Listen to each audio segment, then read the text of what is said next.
Shouldn't you be getting some rest, Sid?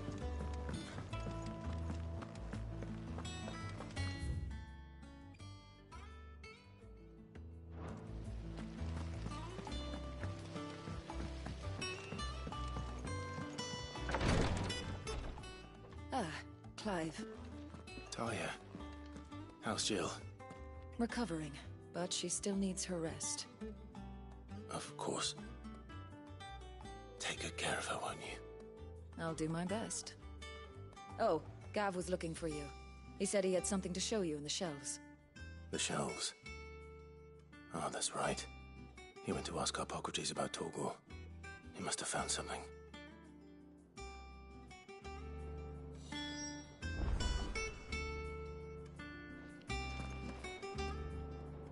You have the look of a man with the twins upon his shoulders, Rodrigue.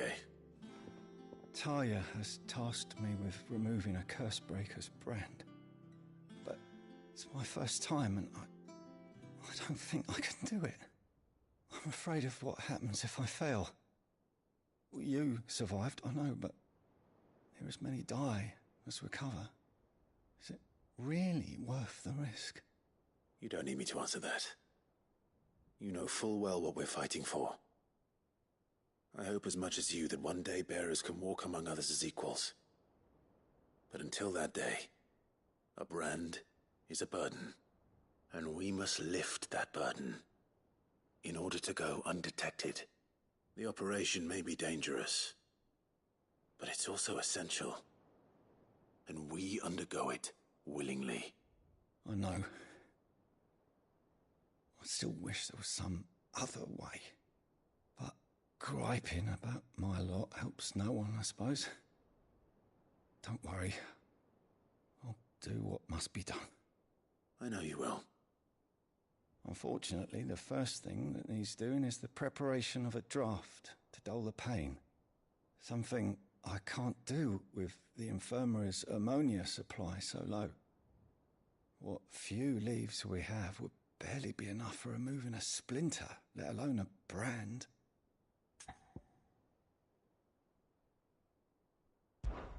Just tell me what you need. You'll go? Oh, thank you. No one knows Herblord like Talia, and she swears by ammonia for easing pain. It's simple enough to find, if you know where to look. And fortunately for you, I do. Along the river near the village of Amber over in Rosaria. Just search for the bright blue blossoms.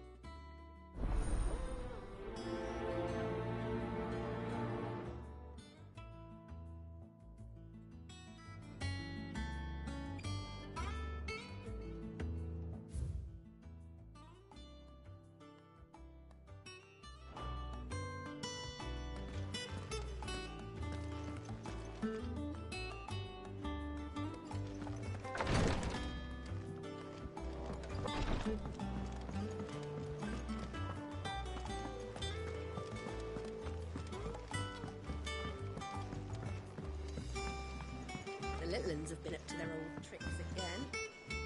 Do you have a moment, Sid? A team of Cursebreakers has gone missing near Northreach. Which team? Coles. They were sent to liberate a carriage of bearers before they could be smuggled to market. They were moving in for their assault when the carriage was attacked by goblins. A Cursebreaker managed to release a Stolas amid the confusion, but... this was days ago. They should be back by now, but I've heard nothing from any of them. I can't help but worry that... They know the work is dangerous. But I'm sure they're fine. But what if I've got them all killed? Before they go out, I always remind them why we're doing this, what they escaped, and what we're freeing people from. But I never really thought how my words might affect them. What risks they might take because of the things I've said.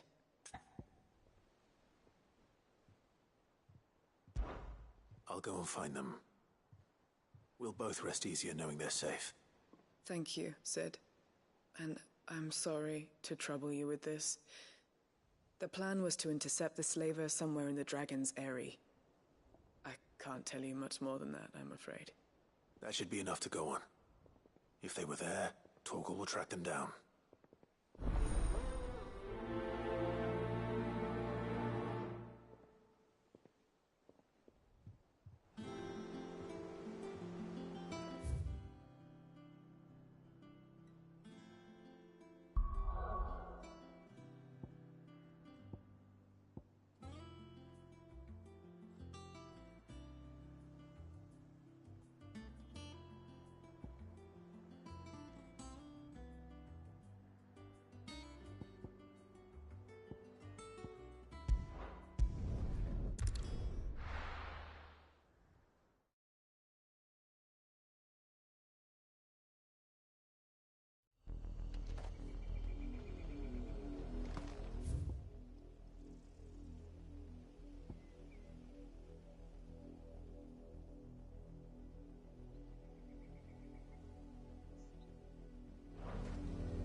river was easy enough to find.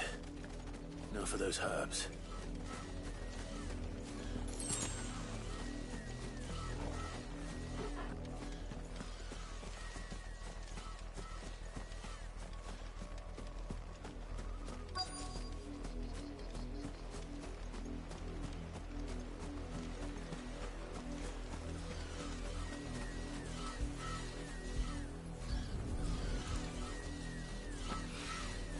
This is the only plant around here with blue flowers. I hope it's the right one.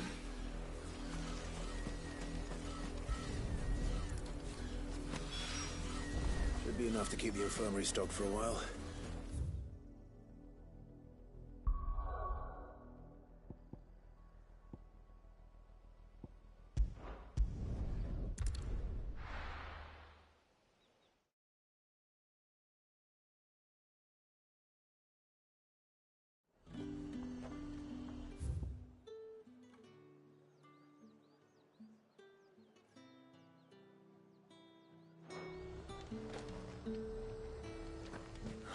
Slavers don't even bother with Northreach now that all the highborn have fled south.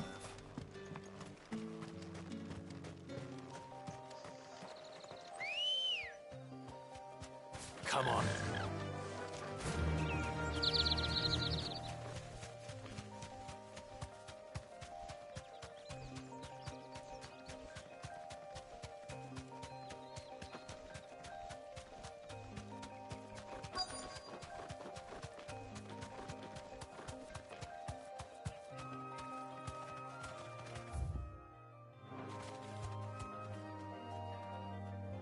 Straight home now.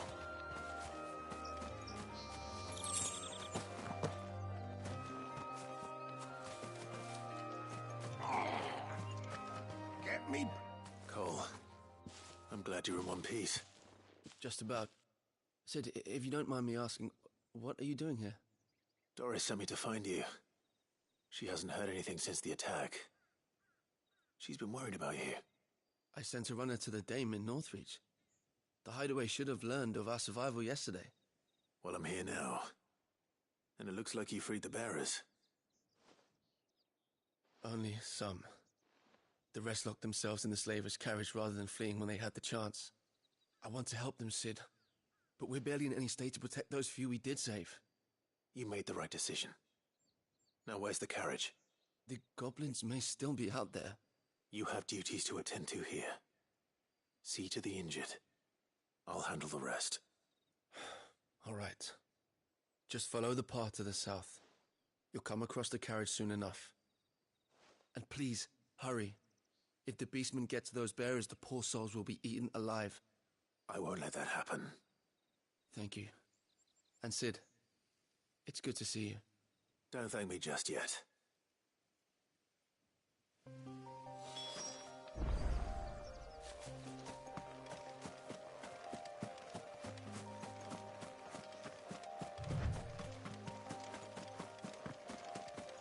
They're trying to get into the carriage. Get him!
They're trying to get into the carriage.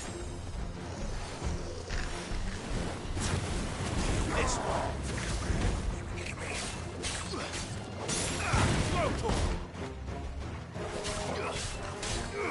Get him!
this. Go, Torval! Get him!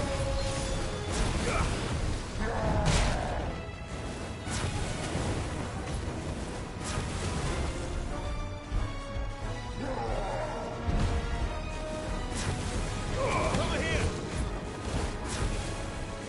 Get him! This one! Get him! Attack! Go, Torval! To me, boy! There's a good boy. Get him!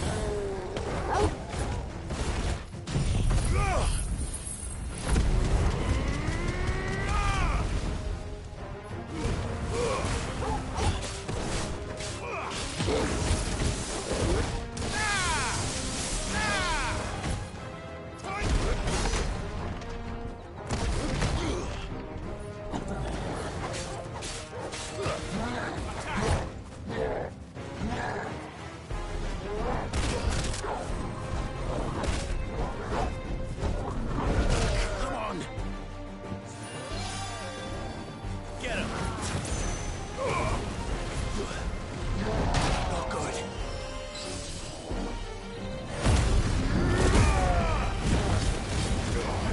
Not good.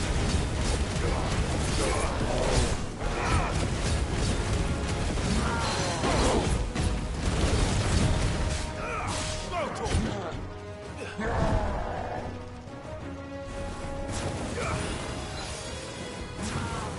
Get him!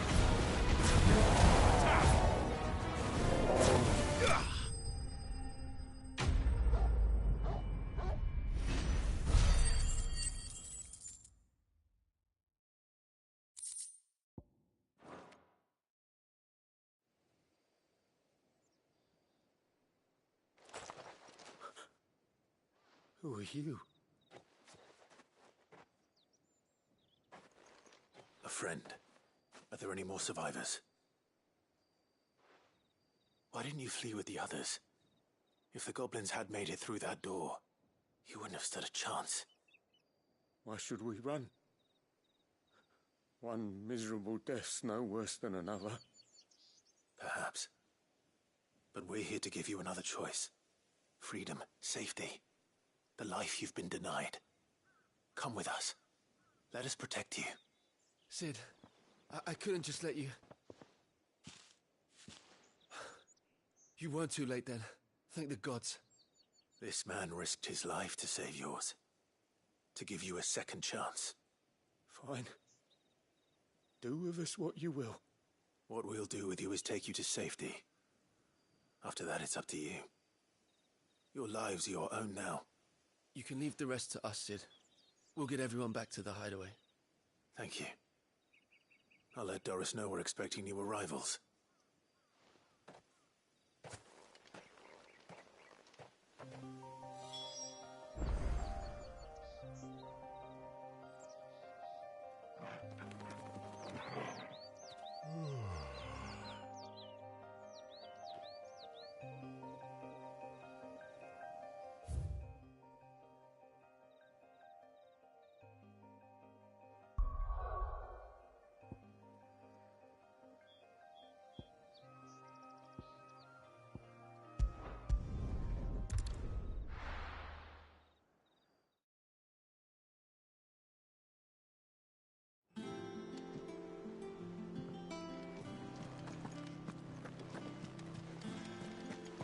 The little uns have been up to their old tricks again.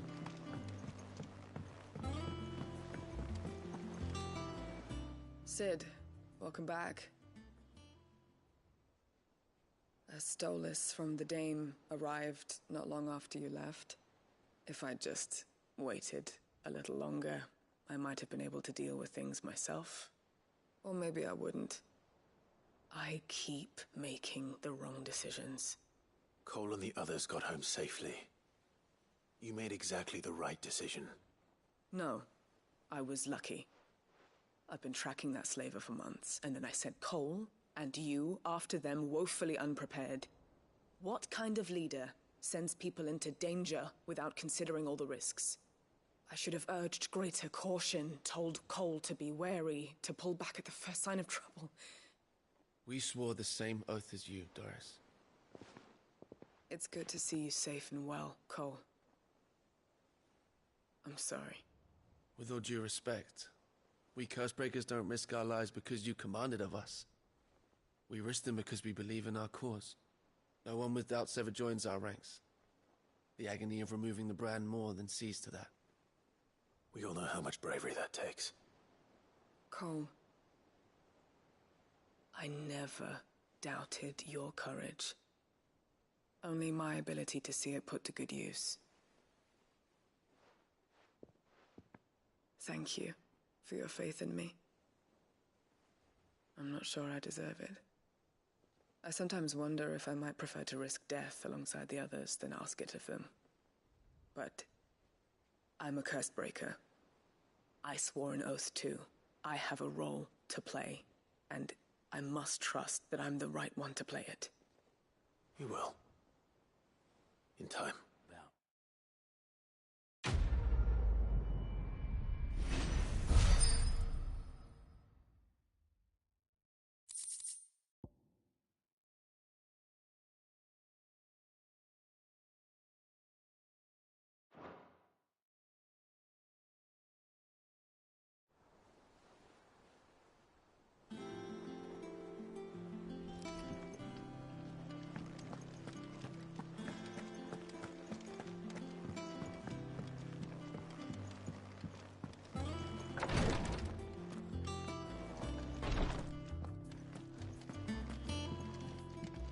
I'm feeling a lot better, thanks to Taya's remedies. But she insists I rest.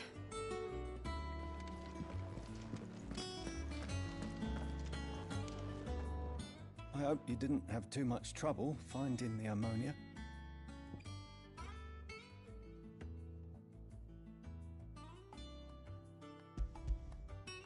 Only the usual. Oh, yes. This is it. And more than I was expecting. I dare say the patient won't feel a thing. That is, unless I... You'll do fine. Taya trusts you. Which means I trust you. The hideaway would be lost without skilled physicers like yourself. Thank you for the kind words. Truly. But... I'm sorry. I'm still terrified. The brand is more than just ink on flesh. It's a death sentence. Milk of the wyvern tail lurking just below the surface of the skin. One ill-conceived incision, a single slip, and the poison fouls the patient's blood. Failure means death, and even success means tremendous pain. Days of agony as the wound heals. I became a physiker to help people, not to kill them. I don't want to kill anyone.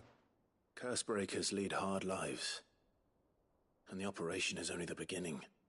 They toil in the shadows, risking life and limb, knowing their efforts will win them neither glory nor acclaim. And yet we never won for volunteers. Why do you think that is? Conviction? They're willing to die? They're willing to fight. To give their lives to create a world where people like us can be more than mere possessions. I know your work isn't easy. But neither is going under the knife. Be a shoulder for your patients to lean on. Stay strong for them. You sound like Taya. Do you know what she once told me? It's natural for a patient to feel like they're suffering in solitude. And it's a physiker's duty to see that they don't. Thank you for helping me remember that. I won't falter. Not again.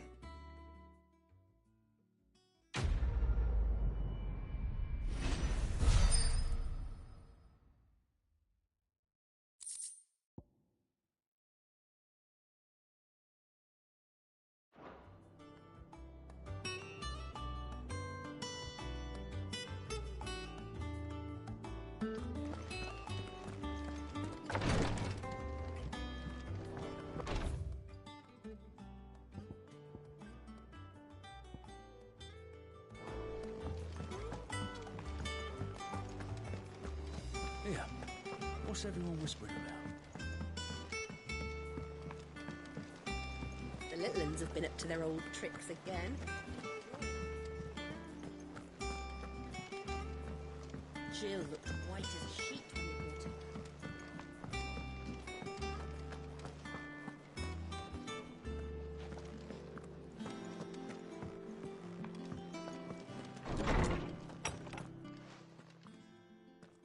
Clive, where have you been? I've been wanting to ask you something about Torgal.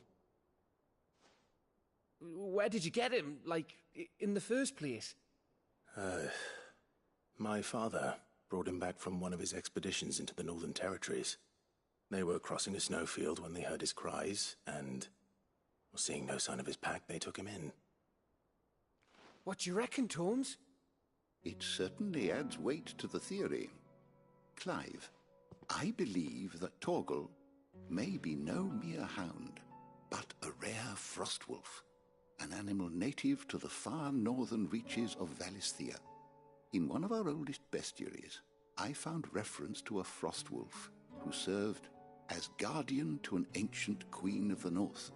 Such was his mastery over ether, he could cast magics on command. His name was Fenrir. Fenrir the Frostwolf.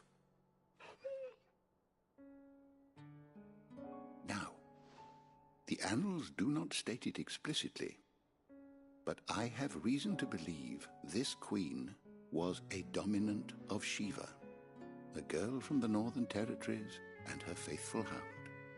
One awakens as the dominant of Shiva, and the other... You're saying that Jill granted Torgal his powers? What? Just like Fenrir.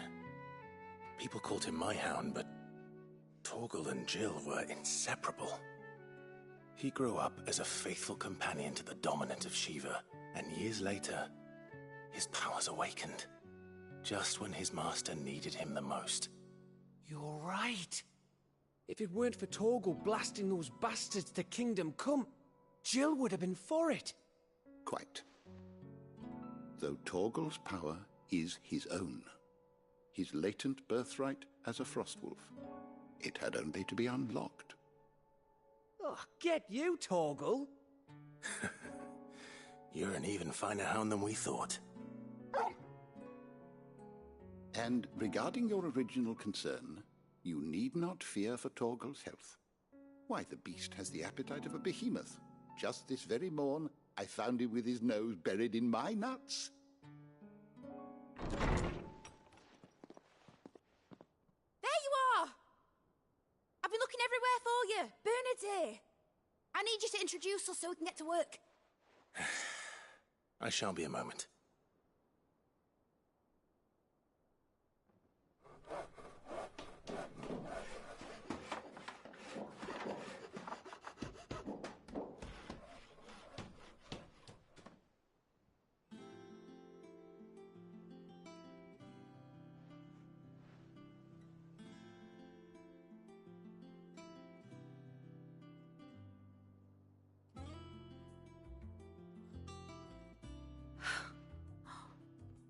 Isn't it brilliant? It is. Well, I couldn't have done it without you. You and everyone else. But I promise I'll pay you back. I'm gonna work my fingers to the bone for you lot, starting right now. Just you wait. I'll make wonders like this world's never seen. Then I look forward to seeing them.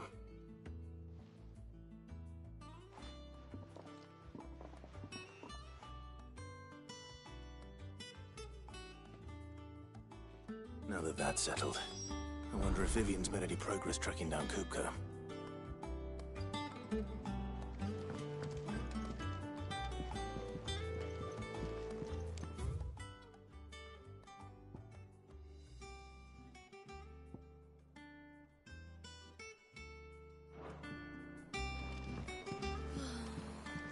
I wish Miss Miller...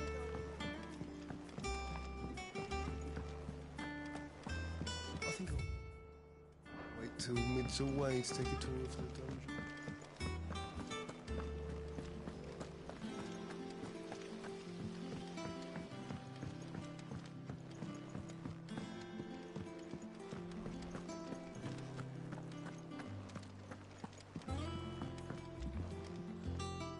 How goes the hunt for Kupka? Largely in circles. We have myriad sightings of strange soldiers in unexpected places, but nothing definitive as yet. If only we knew for certain by what route he left Rosalith. Well, keep at it. If anyone can piece this puzzle together, it's you. And I'm willing to wait as long as it takes.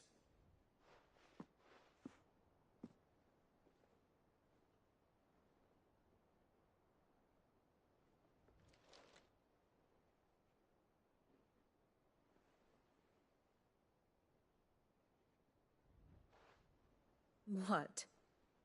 Here? Would that be a problem? Do you know, Clive? I believe it a mercy that you didn't inherit your father's throne. Your poor people would surely live in fear of you. You have nothing to worry about on that front. I won't be claiming his crown. That is a relief. Clive, have you got a minute? We, have a guest. A guest?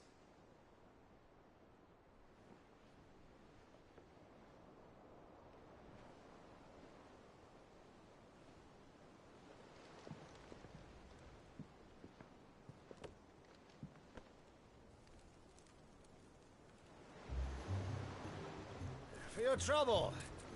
It was a pleasure, in hindsight. Uncle Byron? Clive, my boy! Tap a cask and stoke the ovens for your favourite uncle is here!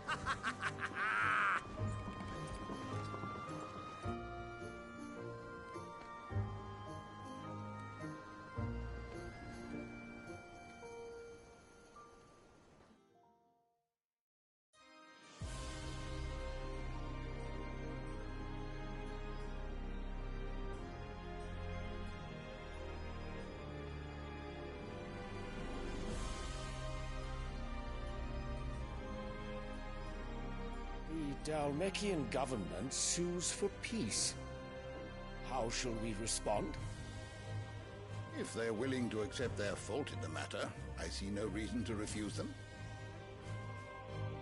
Still, we must insist on substantial reparations. The Twinside stores are not as bottomless as reported. Aye, and we have many more mouths to feed. We shall just have to have the Dalmeks empty their treasuries for us.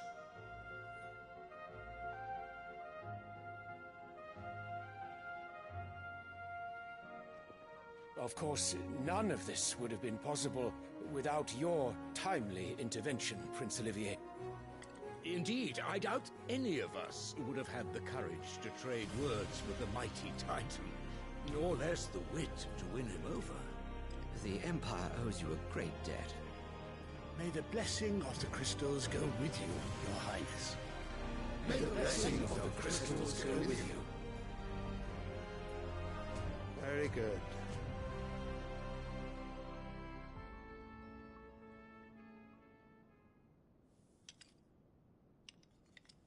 Now, let us come to the question of precisely when the Dalmeks will withdraw their troops. Dion's fire could rid us of them in mere moments. The men of the Fist will not withdraw until a peace treaty is concluded. So let us keep the negotiations open, give them time to gather what gold and trinkets they can, and once they deliver that which we demand, what worth is a piece of parchment? Your Radiance, were Prince Dion to take the field, the enemy would surely send their own dominant to meet him. And while His Highness would of course prevail, there would be heavy losses on both. You need not fear Hugo Kupka. He is engaged on the Western Front. Even were the Dalmeks to send for him, he would not arrive in time. As much as I would enjoy witnessing a clash between Bahamut and Titan, it is not to be. And what of your subjects, Your Radiance? If the fighting spread to the city proper, the people would bear the brunt of it. There will be losses, it is true. Yet for every citizen who falls, another can be bred. For every home that burns, another can be built. The Empire will live on.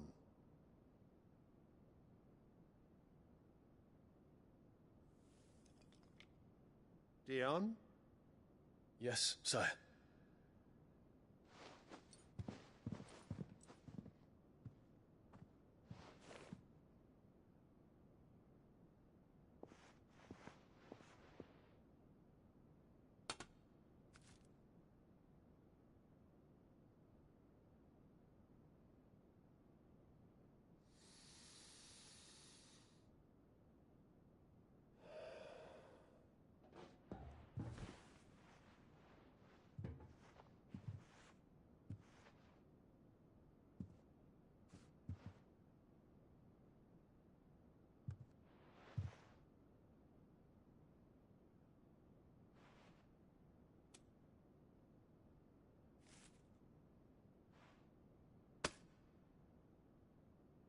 Prepare for battle. But sire...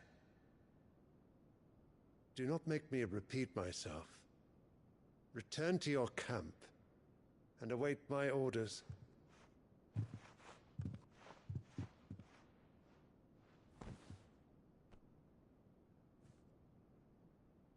If that is your wish, your Radiance, I shall depart at once.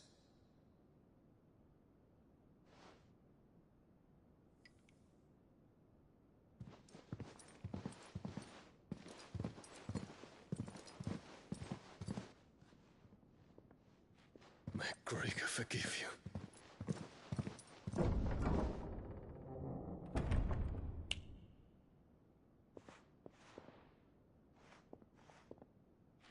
What do the astrologers augur?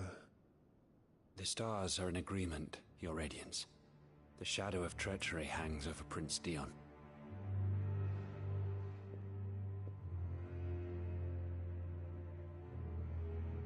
So Annabella's tales were true. You disappoint me, Dion.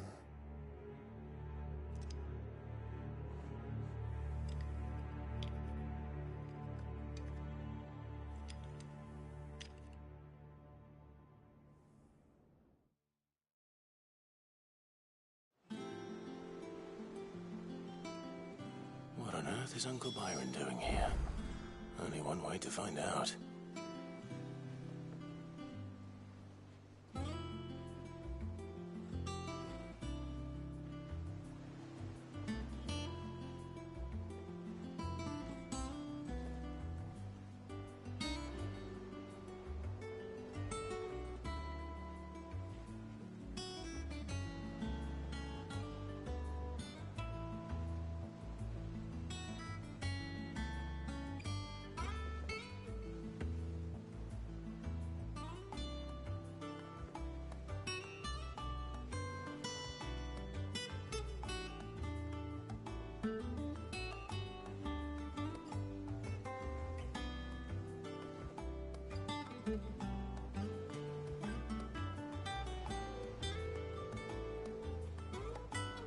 Mid's finished outfitting her little workshop, I hear.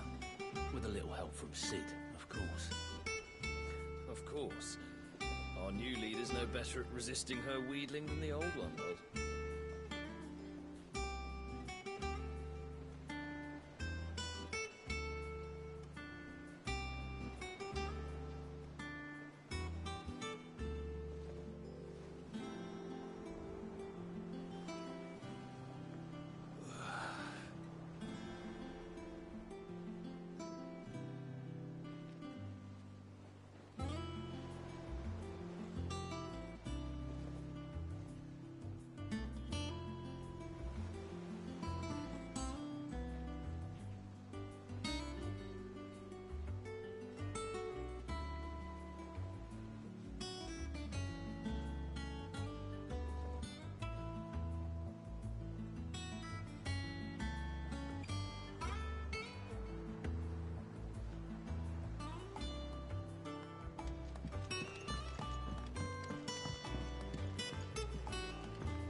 to their own trip. It's just one thing after another around here.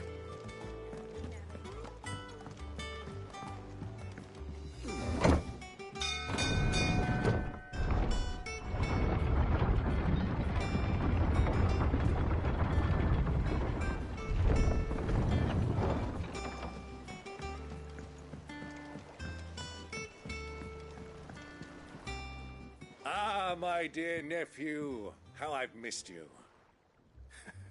How did you find this place, Uncle? Through the good offices of young Sir Wade. He really is the most helpful fellow. As are you, I hear. The Guardians and those they freed tell the most outlandish tales of your heroics in Rosalith.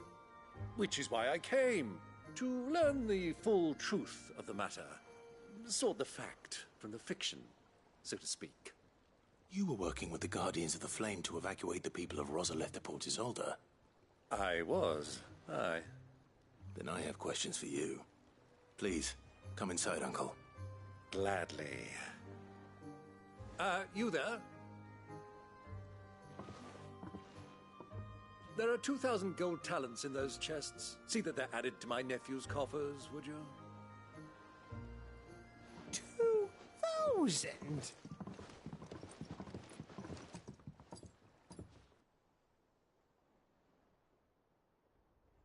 And I'm afraid that is all I know. A fleet sailing south past Port Isolde. Most intriguing. Forgive me for not being able to tell you more. I hadn't the faintest idea Kupka withdrew wounded from Rosalith. Still less that my own nephew dealt the decisive blow. What do you think, Vivian? I think, with this news of the Dhalmekian fleet and recent reports of the Royalists' movements, that the final piece of the puzzle has fallen into place. Come here and I'll show you.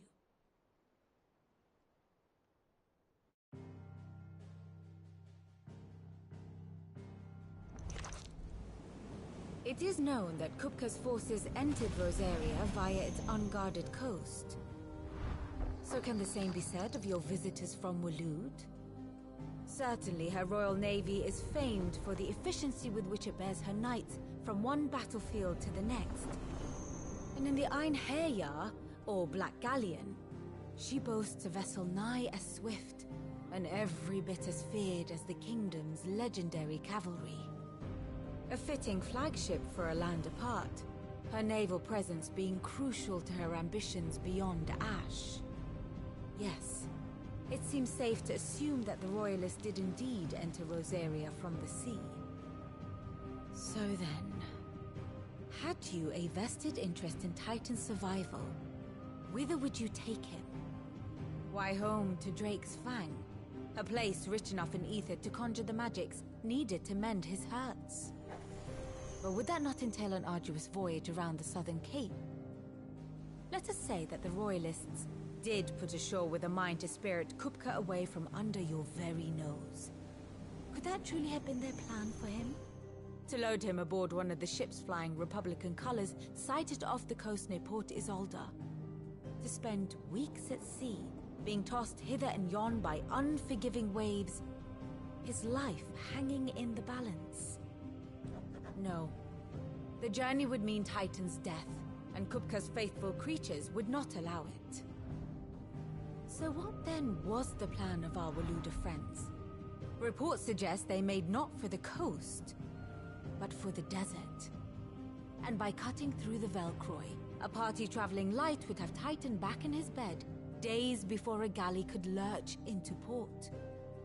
To wit, it was the Royalists, not the Republicans, who effected Hugo Kupka's safe retreat. I would stake your life on it.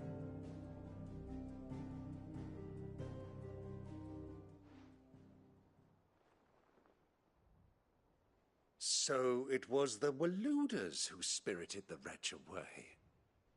Now I think about it, there was something a little strange about the ships I saw. The men seemed almost crestfallen, as if in mourning, as if they believed, or were made to believe, that their master was dead. You have a keen mind, Lord Rosfield. And you have your answer. To find Kupka, you have merely to follow the Royalist trail across the Velcroy. It may well have gone cold by now, but as they say in the Republic, all roads lead to Drake's Fang. Allow me to accompany you part of the way. As luck would have it, I had intended to journey Canberward on business after visiting you here. The Fang would be but a short detour. I'd be glad of the company. Give me a moment to make ready. I need to tell my friends what we've learned. And where we're going. Very well, but be quick about it, my boy. Time waits for no man.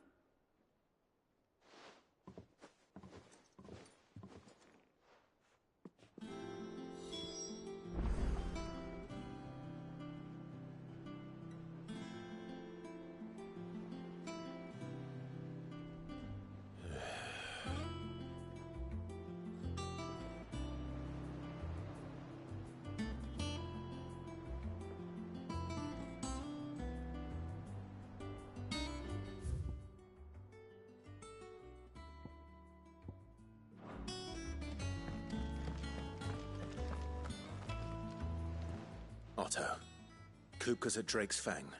I'll be leaving before sunset. You're not going in there alone, are you? Don't worry. I'm not going there to destroy the Mother Crystal. All I'm after is Kupka's head. I won't risk any more than I have to. I promise. The Lanza and the Fang are all Kupka's personal fiefdom. You have any trouble on the way, you ask for Rosina Dalamil. Some call her the Desert Hare. Who is she? An old associate of Sid's, and only Sid's. All I know is the name, and that they used to meet at the Dalamil Inn. We've heard nothing from her since he died.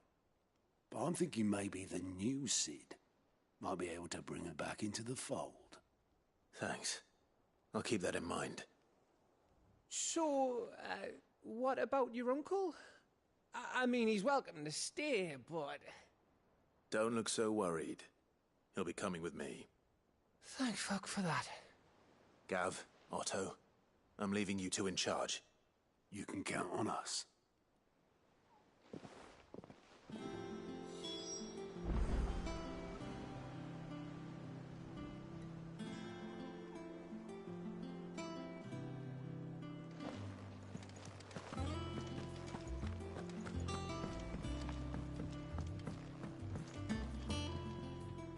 All right, Uncle. I'm ready to depart. Shall we? We shall. Come, let us away to adventure.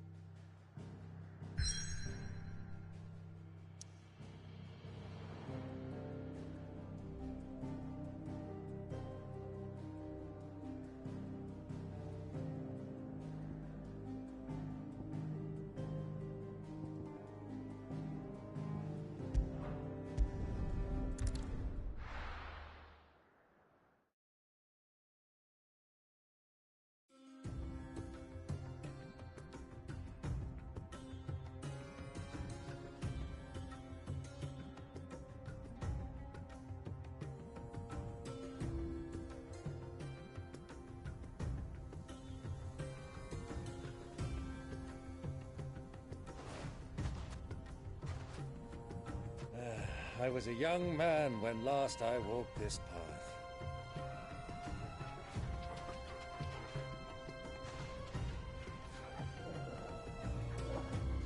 There's an old trading post not far from here. The road to Drake's Fang leads through it. The trading post it is.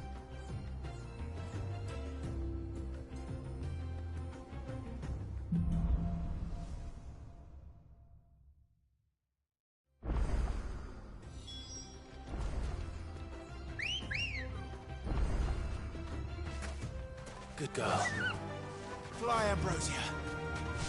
Our destination lies over that dune, beyond the ruins. Mark 'em well, Clive. It's all too easy to lose one's bearings in the sands. Any years ago, when you were just a boy, you and I rode this way together, accompanying your father on a scouting expedition to Drake's Fang. He let me come with you. I'm not surprised you don't remember. It was just before Joshua was born. You were so eager to be there when your brother arrived that you whipped your chocobo too hard on the journey home and fell from the saddle. I shall never forget how Elwyn fussed over you as you sat in the sand, bawling like a babe.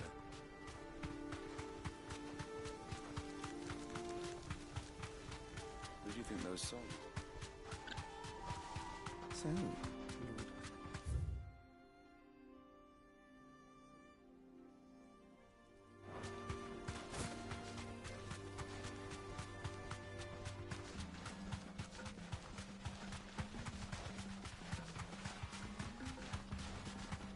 Ah, there she is.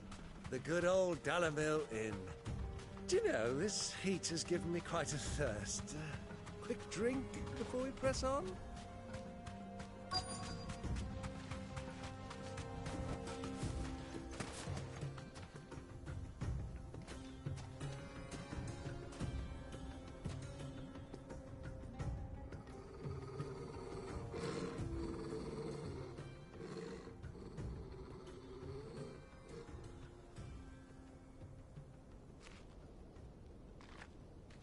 look there. Those are Ashen steeds. No doubt about it. And such a long ride from Stonehair. Our Waluda friends must be soothing their saddle sores in the inn. Shall we join them?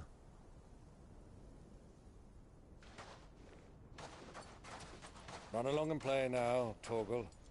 Dogs aren't allowed inside.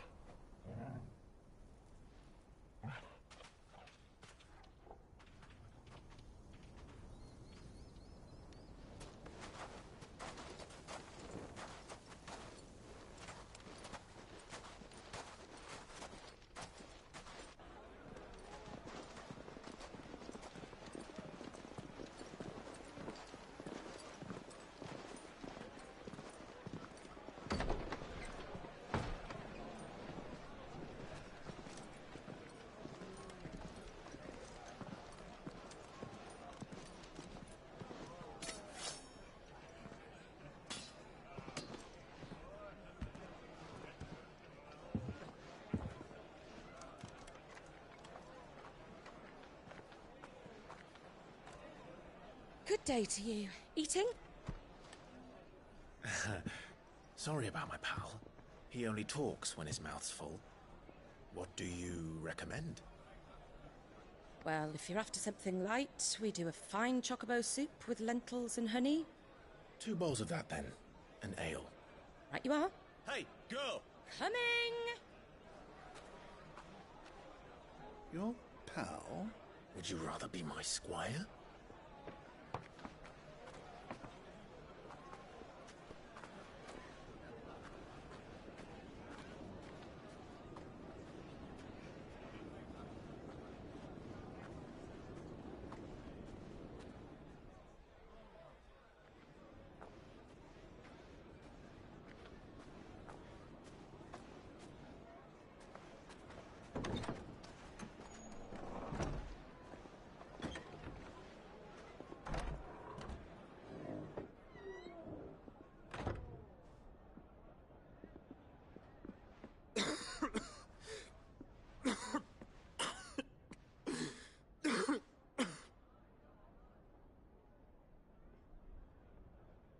Your Grace, it is plain you are not yet well enough to travel. If you would only let me take you to someone who can better attend to your ills. No, we must press on. Prince Dion has returned to his camp and will soon depart for the front. I must speak with him at all costs. Miss this chance and I may never get another. You do understand that? Yes, Your Grace. But you must at least agree to take your medicine. I'll fetch you some water.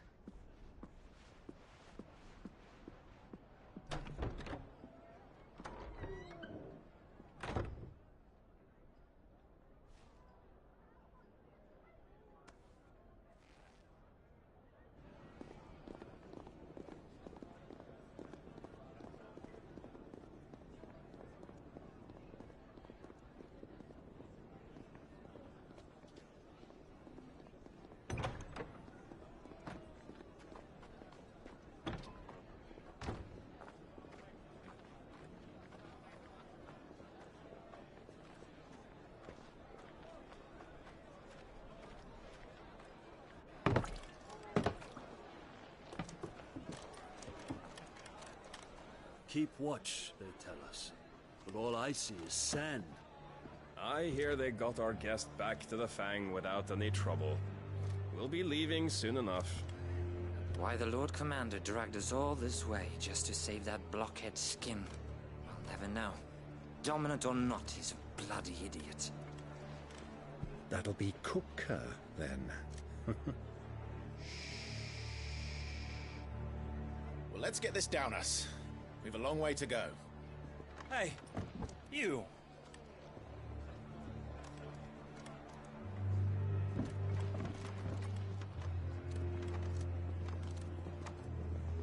Uncle? Sorry.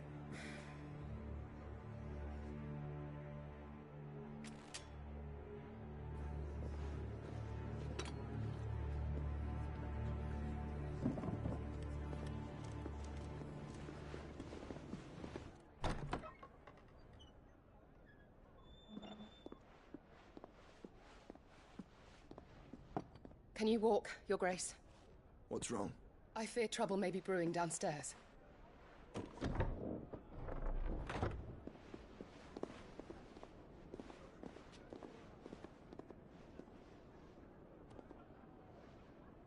You two are travelers, are you not? Me and my companions are strangers here. Perhaps you'd be good enough to accompany us a while. Help us find our way. Sorry, lads, but we've got business in camera that can't wait. Ah, I'm sure you could spare us an hour or two. Friend.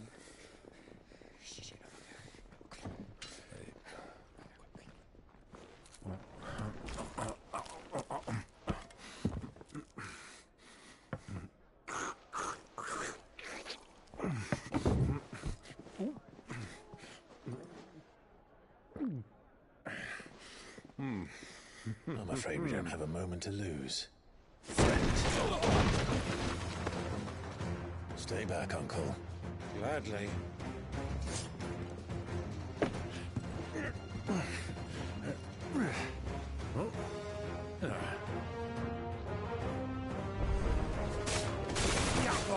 Take it!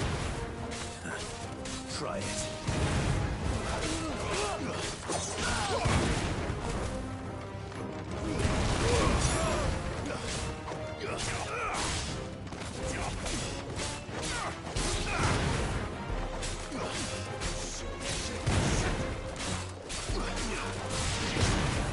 Bravo, my boy! Just like that!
For your trouble.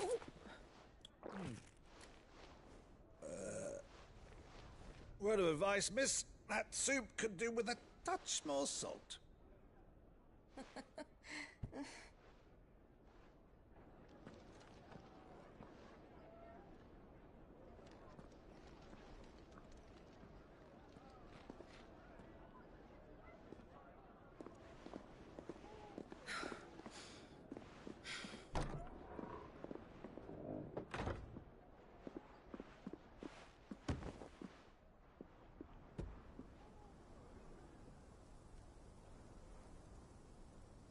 Now's our chance.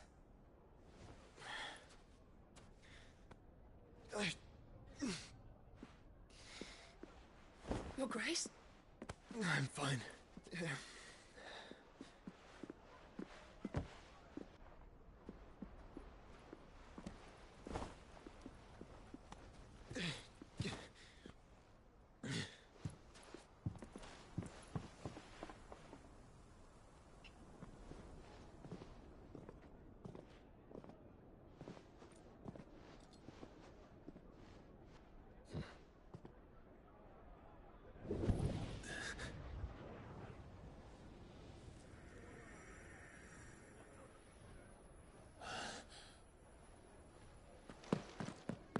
Clive?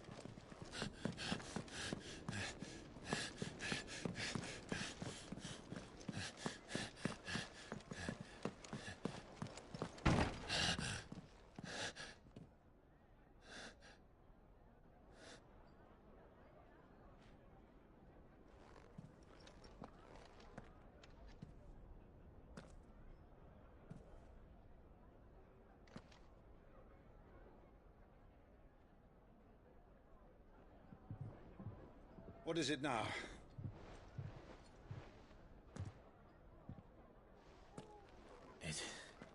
It's nothing.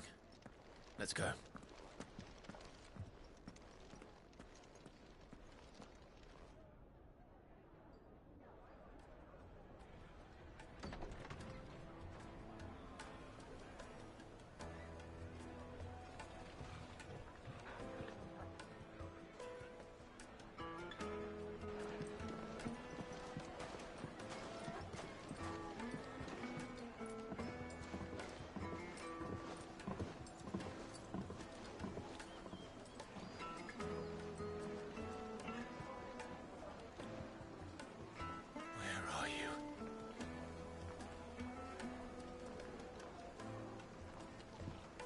Well, we didn't know where to find Kupka before. We do now.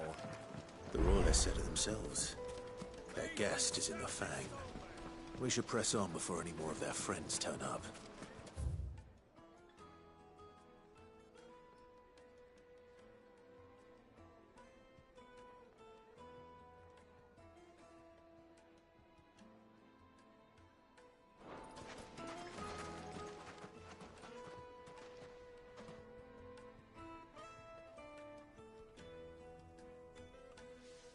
Ah, they've closed the road. And it's the only way from here to the Fang. It would seem Lord Kupka is not accepting visitors at present. We have to get through that gate. Not by force, I trust. We've attracted quite enough unwanted attention already. By guile, then. Perhaps the Desert Hare can offer us her aid. Rosina Dalamil, woman of mystery. But how will we find her? We know naught of her but her name. And that she was working with Cid. Cid's other collaborators have all been people of means, the wealthiest and most successful members of their communities. I'll wager this Rosina Dalamel is the same. That would certainly help to narrow the search. We need only inquire as to who is in charge of the town. And that's exactly what I mean to do.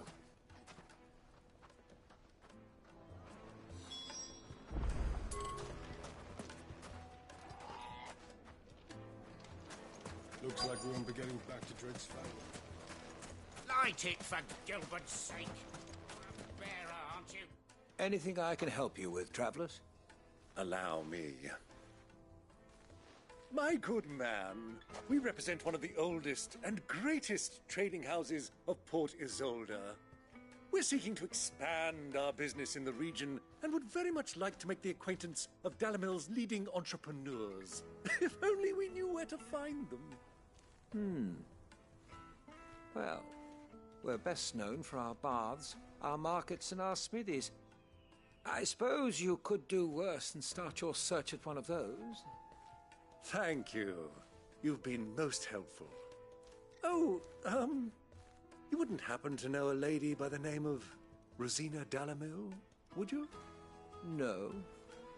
I can't say I do. Well, thank you all the same.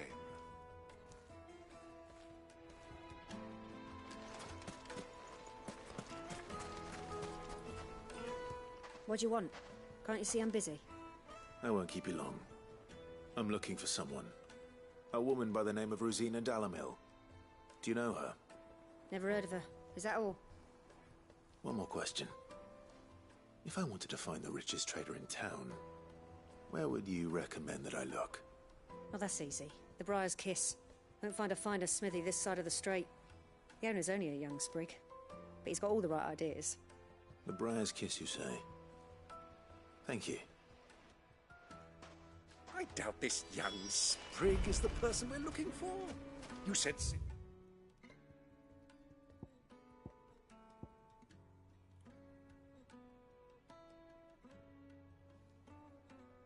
contact was likely to be an influential sort.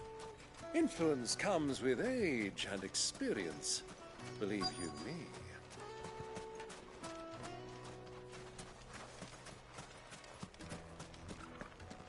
Anything I can interest you in?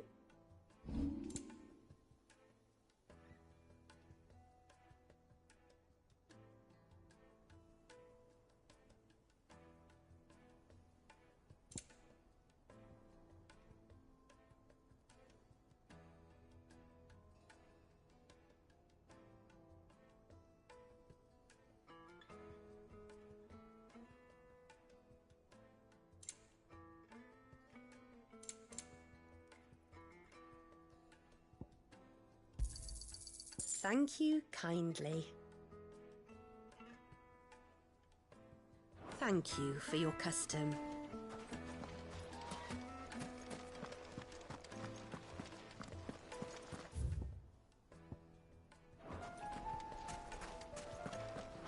Mummy, I want to play with this.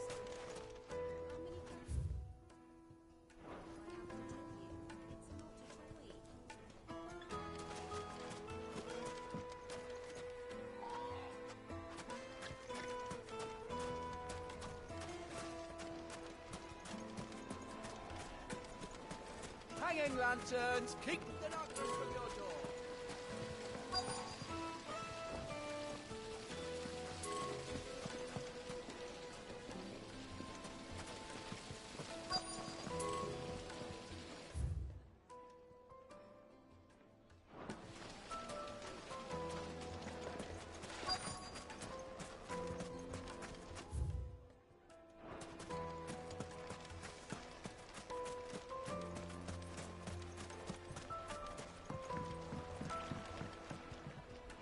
Can I help you? Yes, I'm looking for a woman by the name of Rosina Dalamil.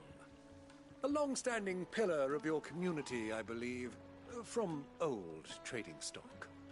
Then you should ask further. He's been here for years. Knows the place and its people like the back of his hand. And he's in with all the old merchant families. Try the baths. That's where you'll usually find him. Thank you kindly.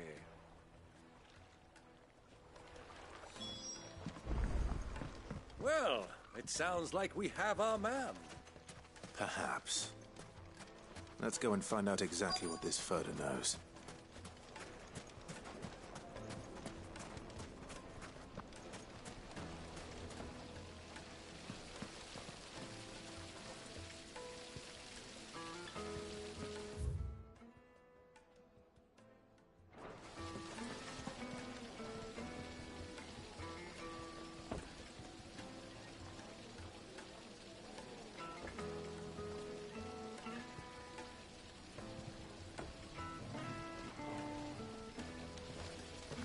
Look, Father. Hot water. But where are the bearers who heated it?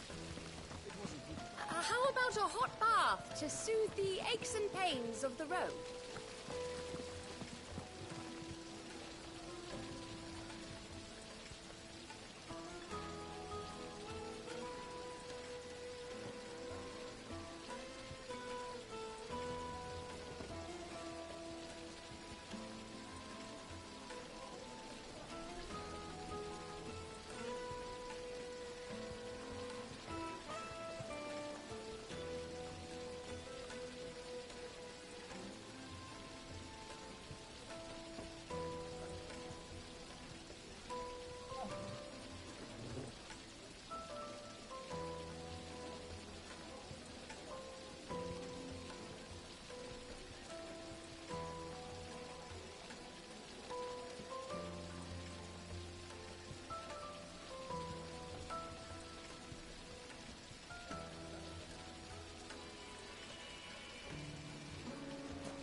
Excuse me.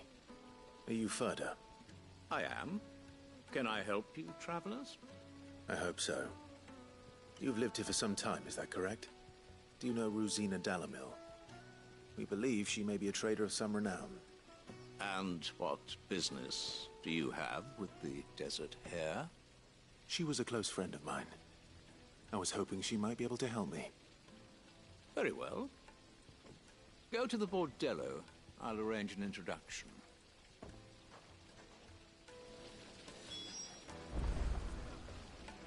Silver! Do you think we can trust him? Only as far as I think. So you're the ones who've been sniffing around. I beg your pardon? Don't play the fool. Stick your nose in our business and you're likely to lose it. Go,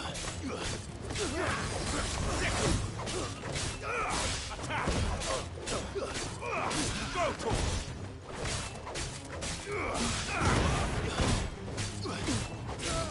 Over here!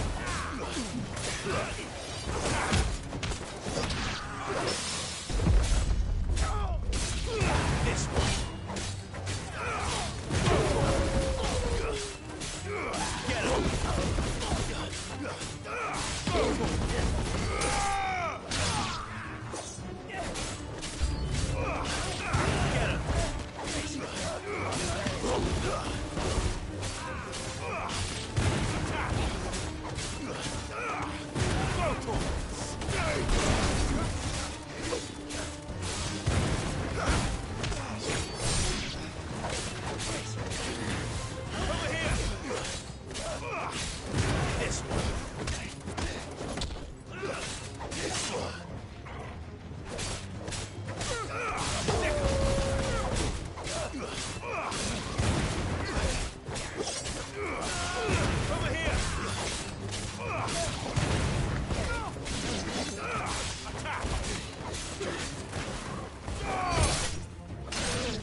Get him!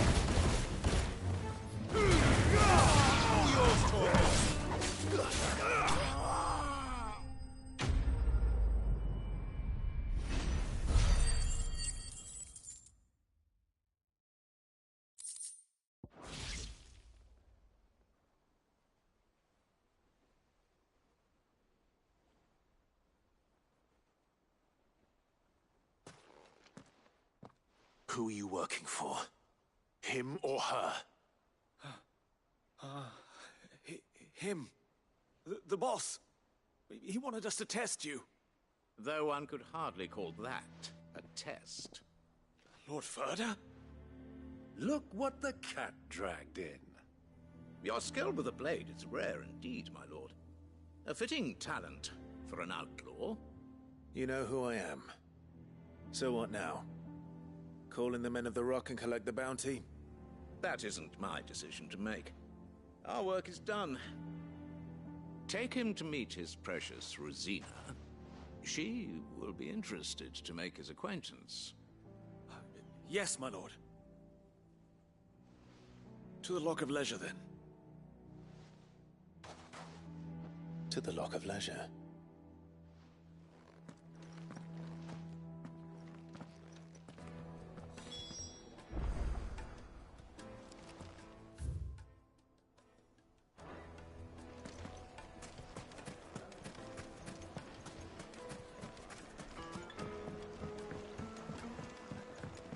Fresh bread, warm from the oven. Take a sniff, good sir. You'll The finest fabric!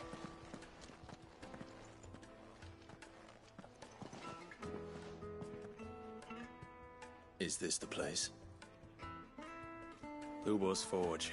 The Briar's Kiss. Ah, so it was the young sprig after all. So much for Rosina Dalamil being a woman of experience. How wrong I was. It was an easy mistake to make, Uncle. After all, it must have been years since Sid last saw her. Sorry, him. Whoever this Lubor truly is, he's clearly a man of means. I'd say he deserves our respect. See that he gets it.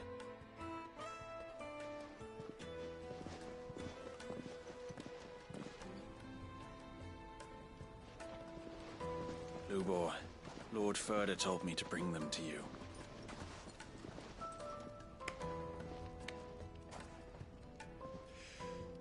My boys tell me you're in need of assistance. Sid the Second? I won't waste your time. I need passage through the south gate.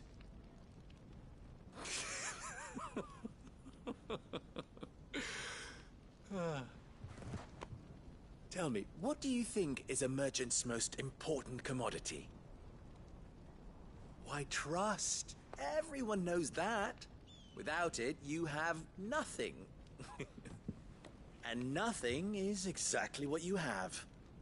And so, for you, I, too, have nothing.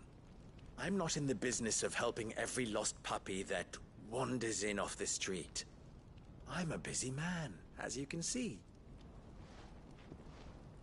Let's leave this mummer to his farce. By all means. Find someone else to help you on your way. Just be sure to tell them you're not the two travelers from the inn the guards are looking for. Don't want them jumping to conclusions, do we? Why, you... So, what do we need to do to earn your trust?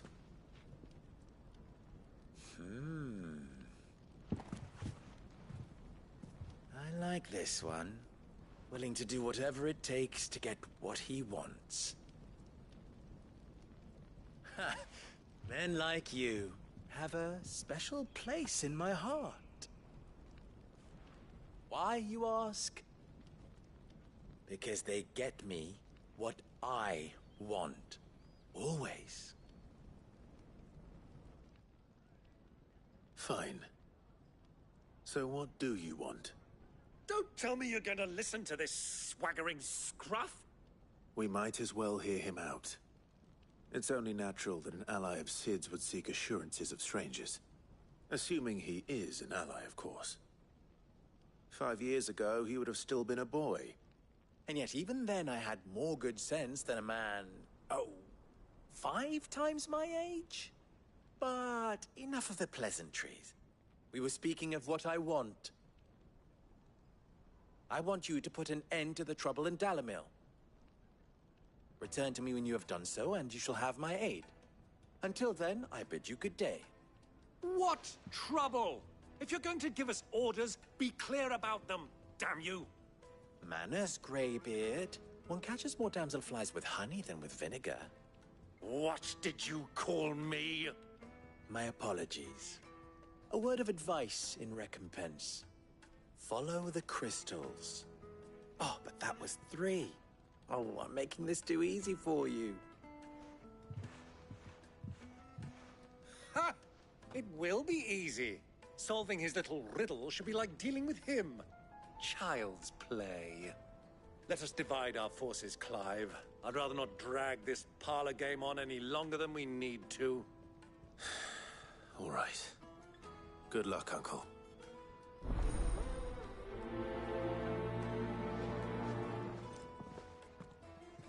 I thought we were the only ones causing trouble in Dalamil.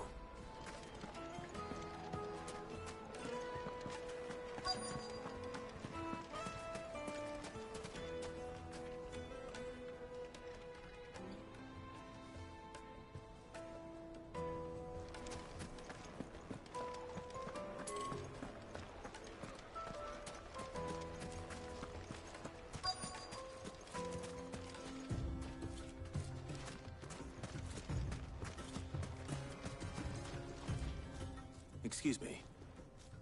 Is it true there's been trouble with crystals of late? You've heard, then? I've heard rumors. Damn thieves. Pilfering the crystals that were meant to fill our cups and light our stoves. Us common folk have hardly had a shard to share between us these last few moons. And it isn't as if we can buy them on the black market, either. Whoever's taking them, they aren't sharing.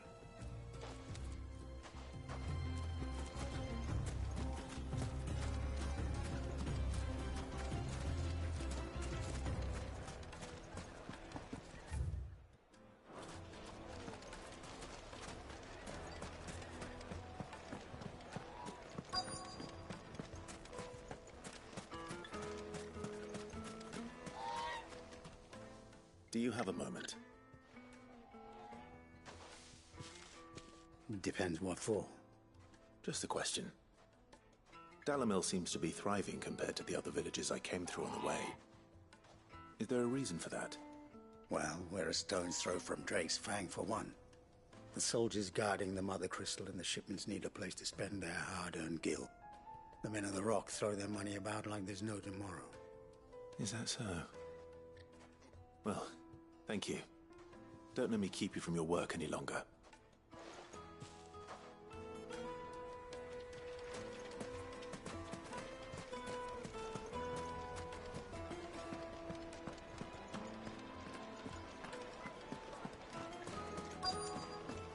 Kneaded to a silken softness, like eating a cloud with a crust.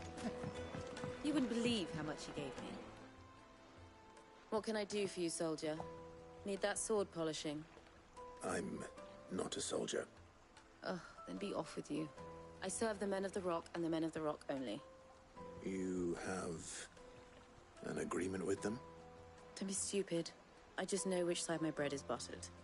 Don't want to be stuck under some pauper when they come knocking, with pockets deeper than Zemeckis and an urge to empty them. No, just leave, will you? Before you scare them off.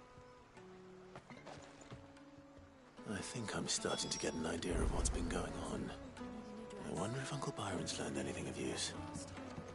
They'll probably be back at the inn by now. My carpets have bride and place.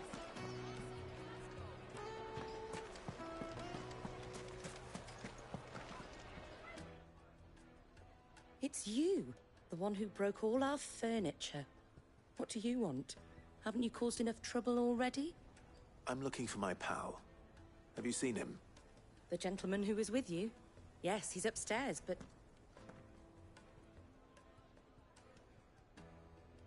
Thank you. I'll go and fetch him.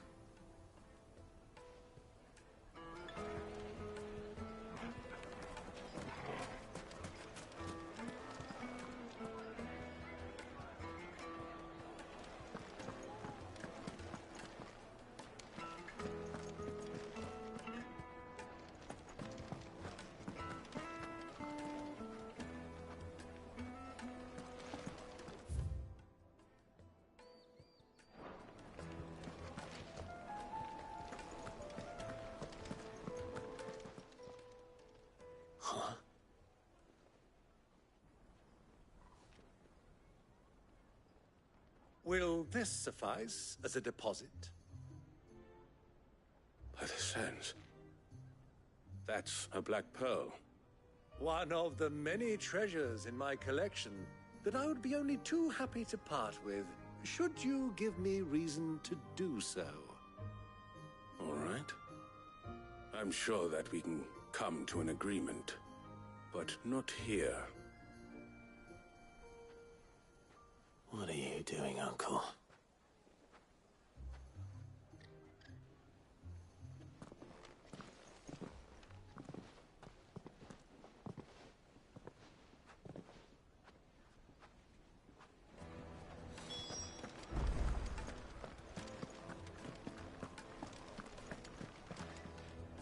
Care to explain why you're giving gifts to Kupka's men? Bait, my boy. One cannot catch one's prey without it. And I do believe I've snagged us quite the quarry. I started by asking around the markets as to where I might purchase crystals. I had no luck, of course. It's forbidden to trade in such things. But my uncharacteristic indiscretion just happened to attract the attention of those uniformed ruffians. They took me aside and said they could procure the crystal I sought if I proved I could pay for it. So the pearl was your proof? I thought they'd ask for more. A second-rate specimen like that would only fetch 500,000 or so. A small price to pay for admittance to the underworld. But enough about my little act of subterfuge. What did you discover? That the supply of crystals has dried up of late. And some people seem to think they're being stolen. Meanwhile, members of Kupka's private guard have been spending money all over town. I'll wager those soldiers you've been talking to have been siphoning off crystals meant for elsewhere, and pocketing the profits. I'll wager you're right. We'll meet with them then, just as you arranged, and put an end to the trouble Lubor spoke of. Ha! That preening popinjay thought this would be difficult. It just goes to show one should never underestimate a Rosfield. We'll soon wipe that smirk off his face. I arranged to meet with the soldiers in a secluded corner of the Velcroy, far from prying eyes. The perfect place for a spot of double dealing. I trust I can count on your support, if things turn sour. Of course.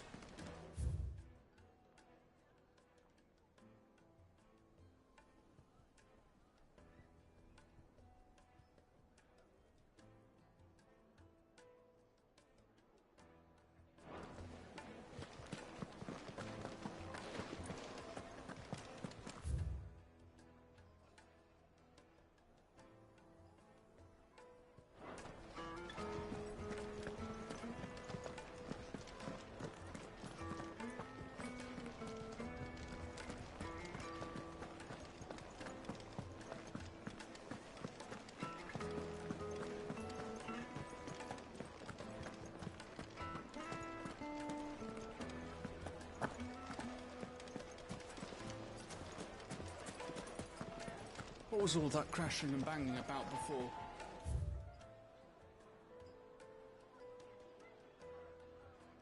Some out-of-towners picked a fight.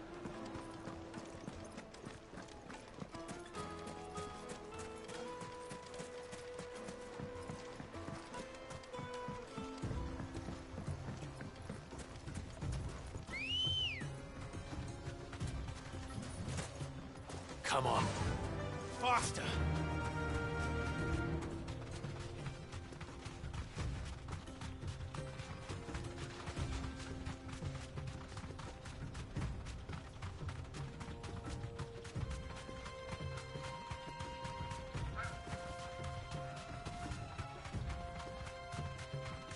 Easy does it.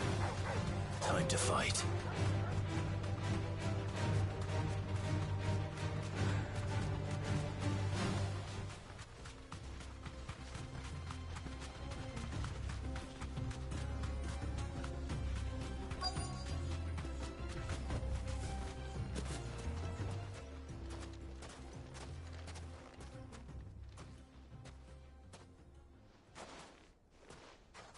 I'll take it from here.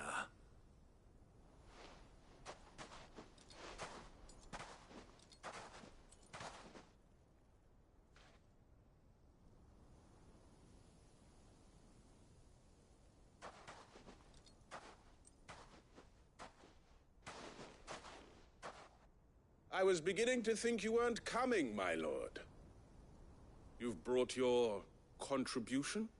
All the silver and stones I could scrape together at such short notice? You brought the whole 500 talents. That was the price we agreed upon, yes? If you've no objections, I'd like to see the crystal. Of course. Right this way, my lord.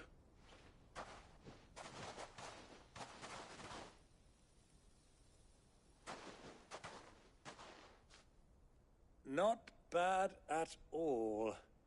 You weren't lying about the clarity. But what of security? If I were to be stopped on the road, what guarantee have I that it wouldn't be seized as property of the Republic? Because these crystals are no longer the property of the Republic. You're not buying from us. You're buying from them.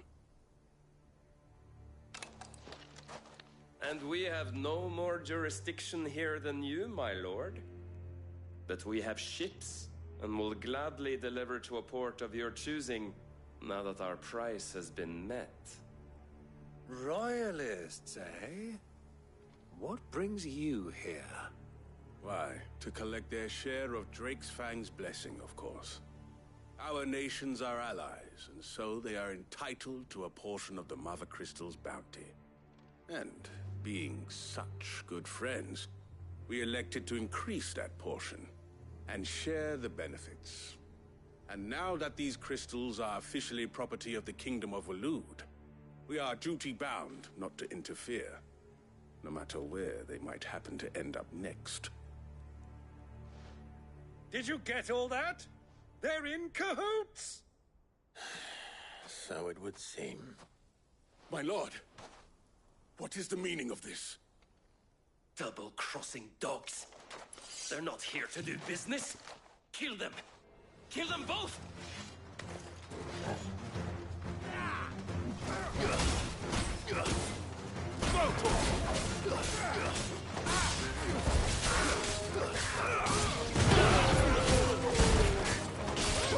Get him!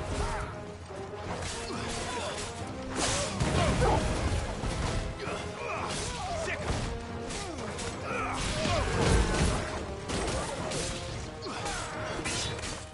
This one. Get him!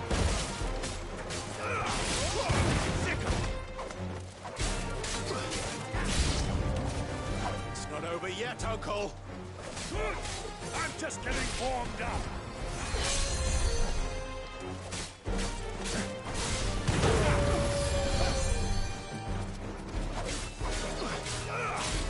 Get him!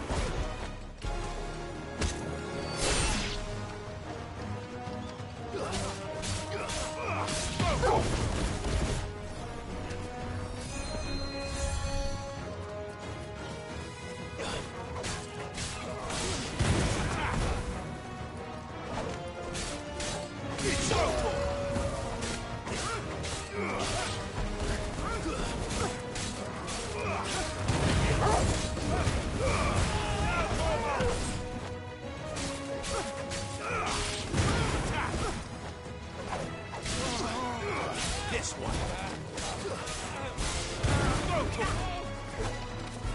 You're finished. Get him.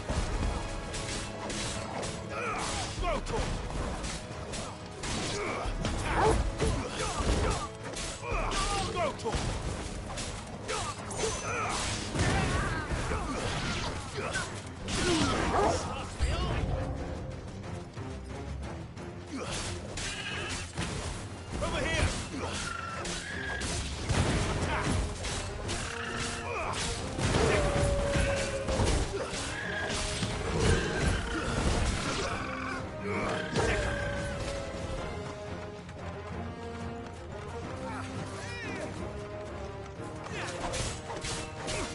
Get him!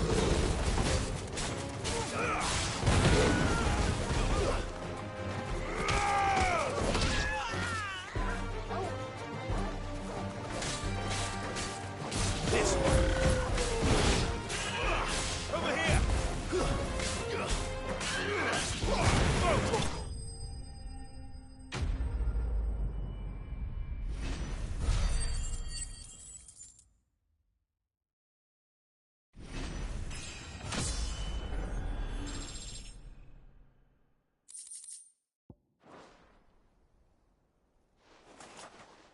Well, that wasn't too bad.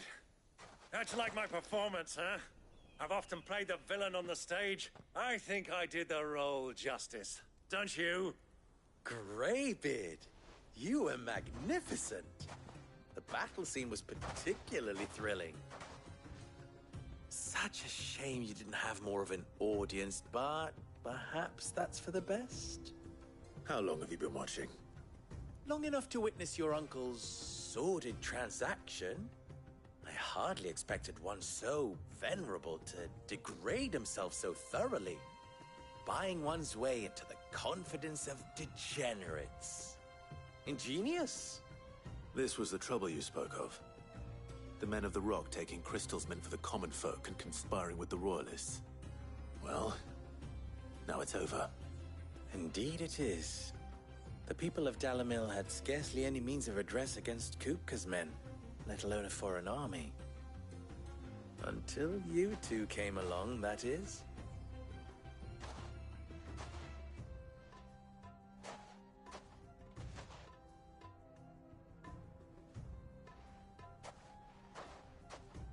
Well, we'd better get these crystals back to town. You won't mind waiting with them while I fetch a wagon.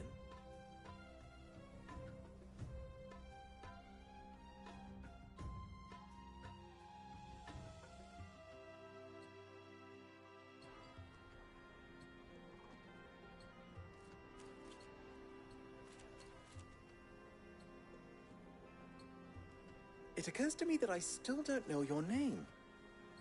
Clive. So, Sid the Second is a Clive. I suppose it could have been worse. Well, Clive, you held up your end of the bargain, so I must do the same. Passage through the South Gate, was it not? To tell the truth, you've helped a little there too.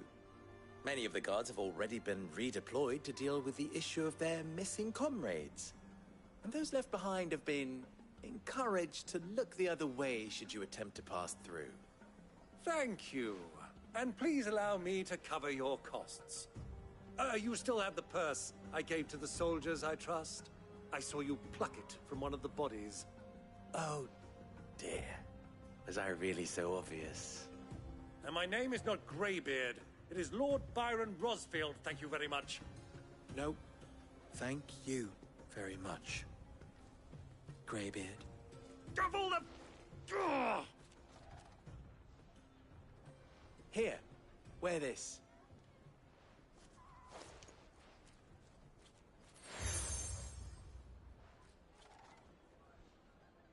Any friend of mine who sees you with it shall be a friend of yours. Thank you, Lubor. And please, feel free to send one of my Stoluses back to your people. Tell them that Rosina Dalamil is back in bed with Sid.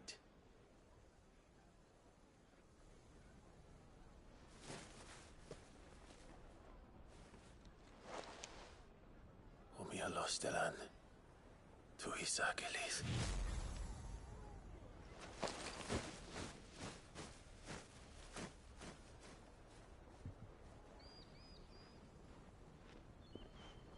I'm trusting you, Sid. Or should I say, Clive? So be sure not to let me down. I have a reputation to uphold.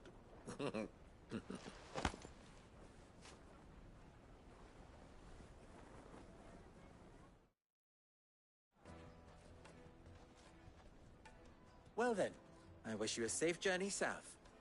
Thank you. Not at all. It was my pleasure. Come on, Uncle.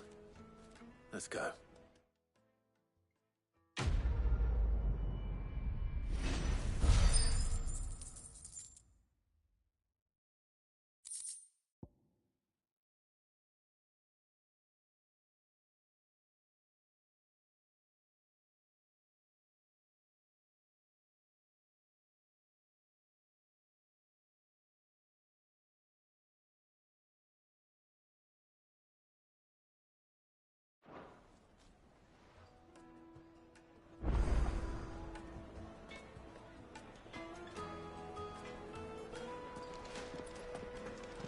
Is it true what I'm hearing? That the men of the rock are carting off our crystals for themselves?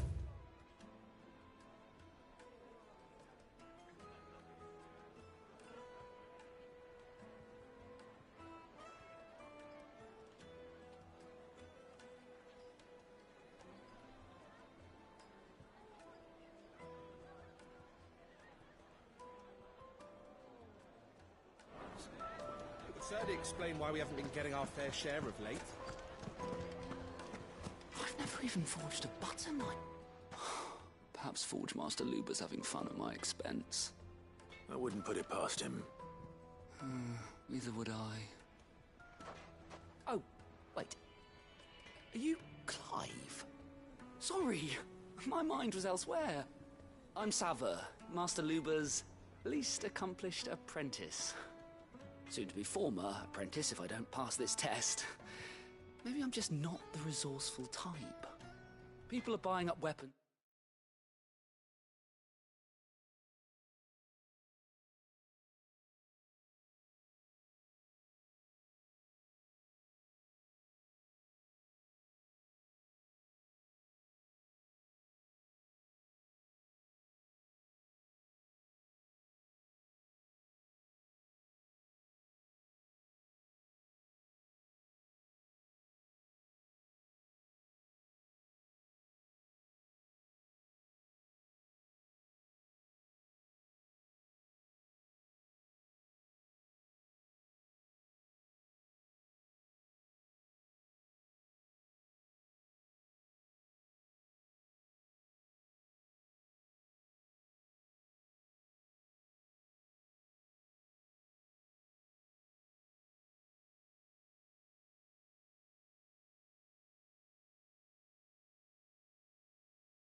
faster than the Briar's Kiss can forge them, and here I am, unable to make a decent bit of kitchenware.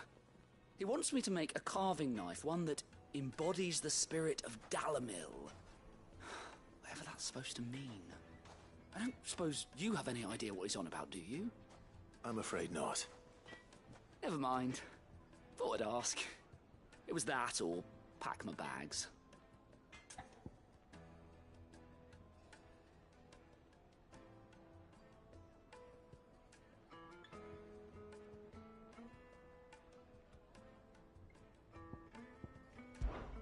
I could give you a hand if you like. I know how busy the Briar's Kiss has been, and that Lubor needs all the capable hands he can find. I'd be a fool to refuse. So, where do we start? Good question. If I'm honest, I've never made any kind of knife before. And then there's this little riddle to keep in mind. The spirit of Dalamil. Nothing is ever simple with that man. The way I see it, there's only one way we'll be solving Lubor's puzzle. We need information. The more the better. You're right. There's no point fumbling in the dark, I suppose. Now, who to speak to first? Well, there's plenty of folk in Dalamil who use knives for a living. There's the butcher, of course, and any number of cooks. They're bound to have an opinion or two about the tools of their trade. All right. I think we have a plan. Let's get to it, shall we? I'll talk to every cook I can find. You speak to the butcher, and anyone else you can think of. All right. Good luck. Let's hope that someone says something useful.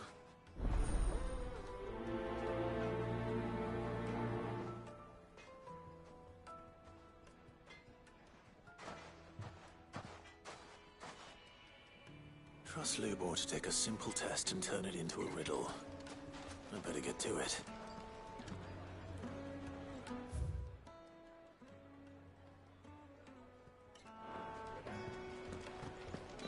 Is it true what I'm hearing? Yes, the most fragrant herbs needed to a silken softness.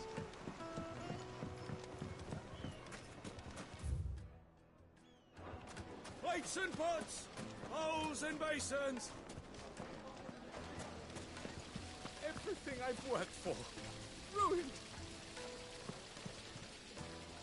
All those years of toil, every coin I've ever earned is tied up in this place. You all right? The baths are closed. Leave me be.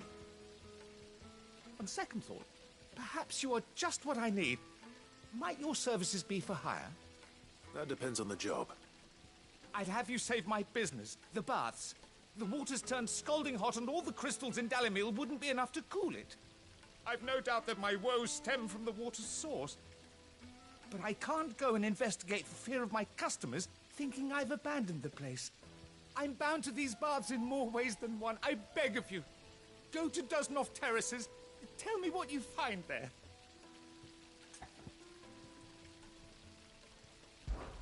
All right. I'll go and take a look. Wonderful. It's not far. Leave the market by the south gate. The smell of sulfur will guide you the rest of the way. These baths are all that keep me from an ignoble end in a debtor's prison. My livelihood, my very life, is at stake.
Sweet incense! Wax candles! Ha! They've opened the gate! Lubor was true to his word.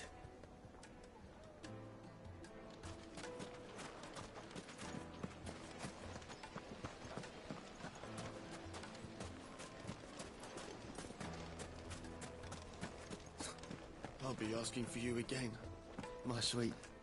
Then see that you stay a little longer next time.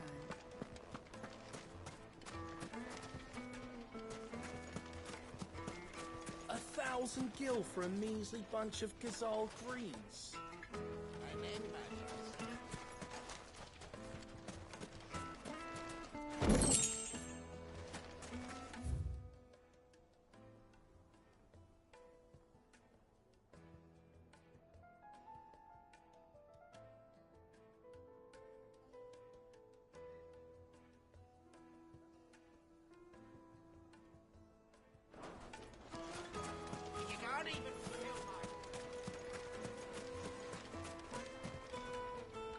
What is it? I'm in no mood for chatter. Sorry. Hunter, why? I have a question. Can you tell me what makes a good carving knife? I assume you use one out in the field. Has to be able to put up with some punishment. Can't be dealing with a brittle blade, not while I'm on the hunt. If your knife snaps every time you use it, you'll be spending coin as fast as you make it. Times are hard enough as it is. Thank you. I won't keep you any longer. All business, eh? Man after my own heart.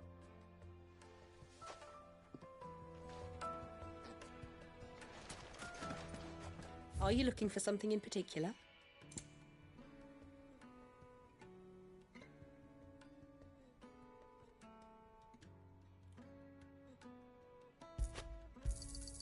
An excellent choice.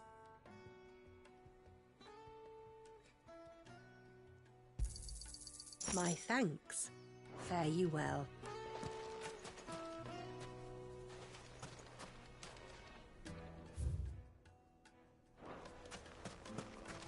Well, we can make our way back.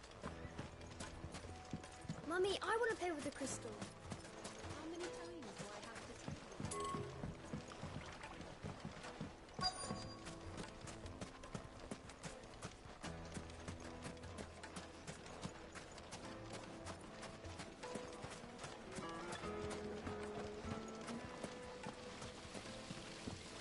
Look, Father. Hot water.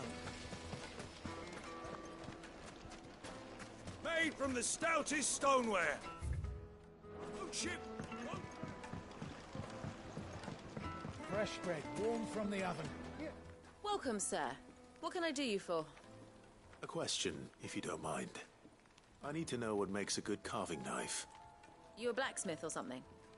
Something, I suppose. Fair enough. Knives, is it? First and foremost, it's got to hold an edge. Most knives will make it through fat, no problem, but sinew dulls cheap steel in no time. Give me a blade which can slice through anything that crosses my chopping block, and I'm a happy woman. So a knife that stays sharp. Makes sense. So, a carving knife should be hard-wearing and hold an edge. Hardly a revelation. Let's hope Sever had better luck than I did. Fresh from the capital.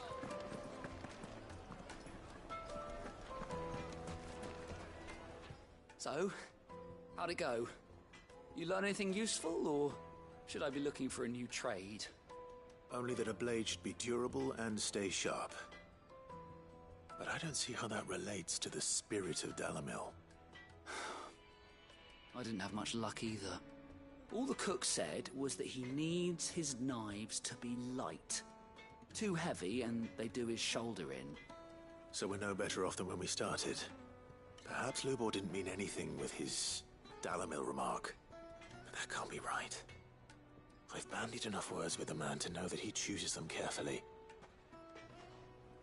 No. We must be missing something. Something right in front of our noses, most likely. No doubt you're right, but I have to make a start soon. I can't put off making this knife forever. Agreed. Lubor wouldn't like that much. Right. I've been trained to work iron. The cheap stuff, mind. But it's hardy enough if you don't hammer it too thin, and it sharpens up nicely with a bit of effort. Trouble is, it's either durable or it's light.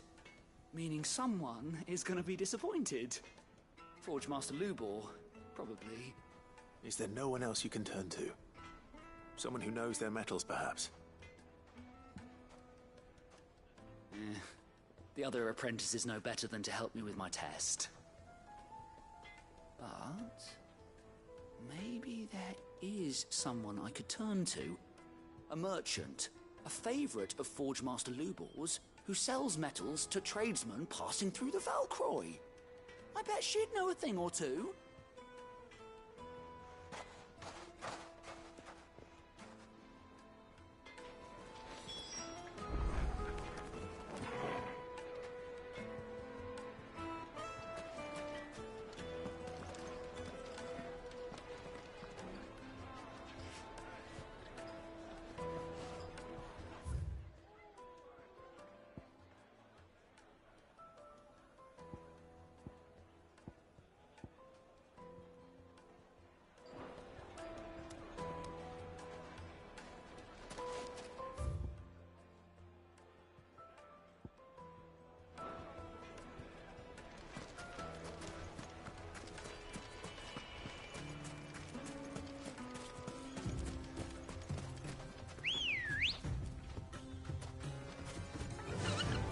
Fly, Ambrosia.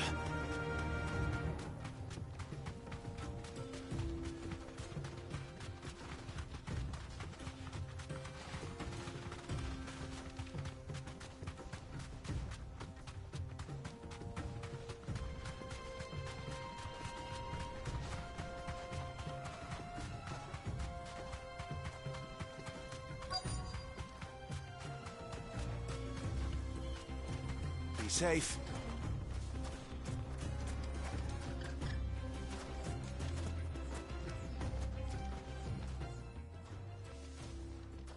Any luck?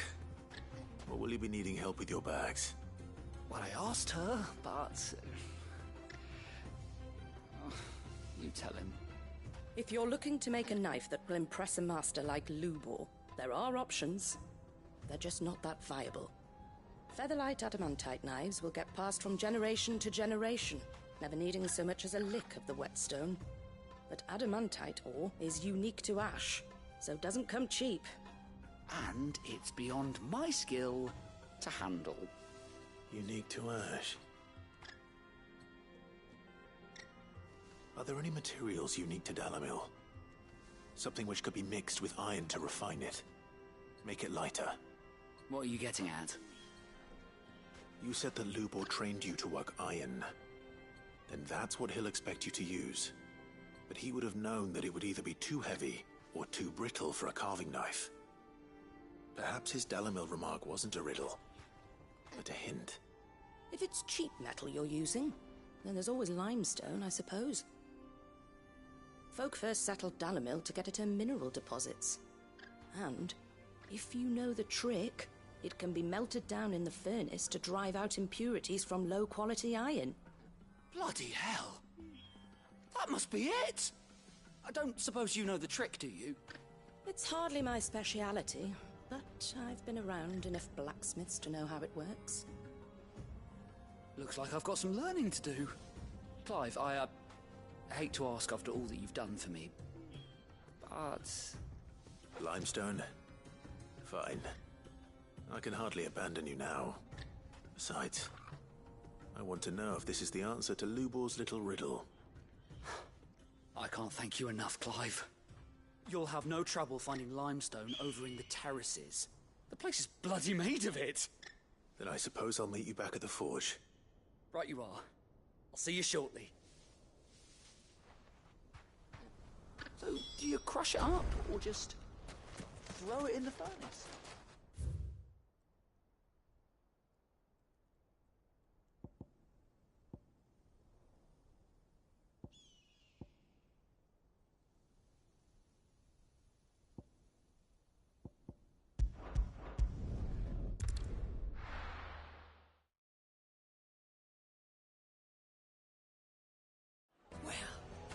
is no good. I was hoping to get out. Is it true what I'm hearing? That the men of the rock were carting off our crystals for themselves? My carpets. The most fragrant herbs Needed to a silken softness. Plates and pots! Hanging lanterns! Keep We should get going soon. Ah, I'm not too late. What is it, Lubor? A question that I neglected to ask earlier. Where is it that you're bound? To Drake's Fang. To finish Hugo Kupka. Just as I thought. Then allow me to share a secret. Drake's Fang is currently riddled with royalists. Talmeki and Walud are allies, and as you have seen, their soldiers work hand in glove. But no nation has ever before allowed a foreign army to make a barracks of its holiest of holies. Not by choice, at least. And there's more. A man on the inside of the Fang has failed to report for several days. I fear there may be more trouble lying in wait for you on the road ahead. Isn't there always? If you're determined to beard the lion's den, then promise me one thing. That you will enter via the mines, where the guard is lightest. I've lost one Cid already. If I lose another, people will start to think me careless. I don't plan on dying. Not before Kupka does, anyway. Well, so long as you have a plan.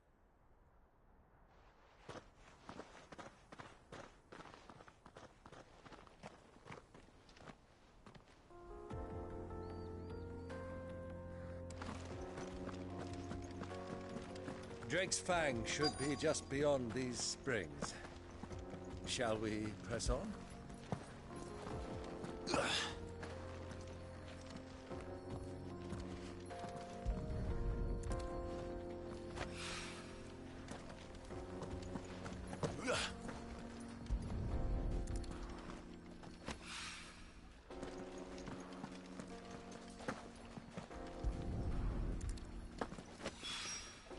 One rock looks a lot like another. But hopefully this is what Sava needs.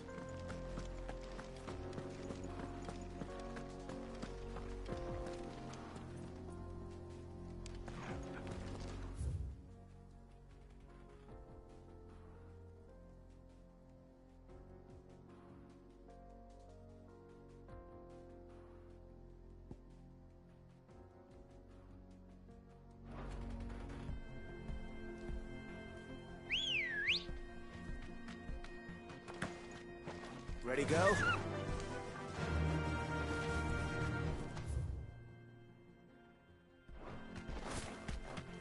Come on, girl, again.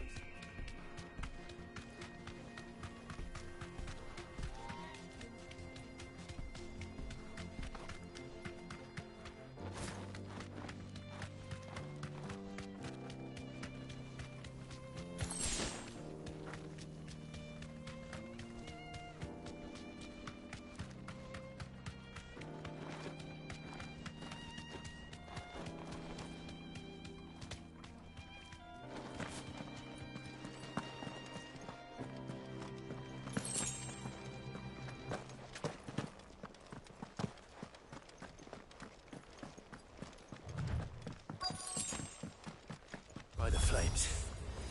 That explains the heat.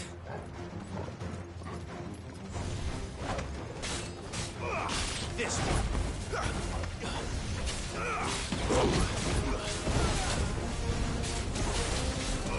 Over here!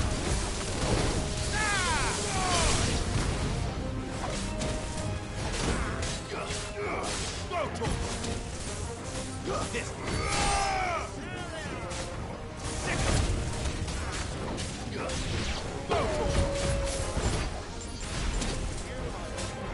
You shouldn't have.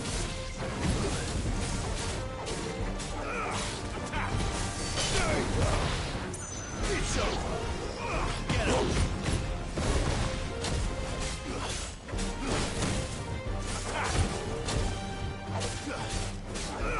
Over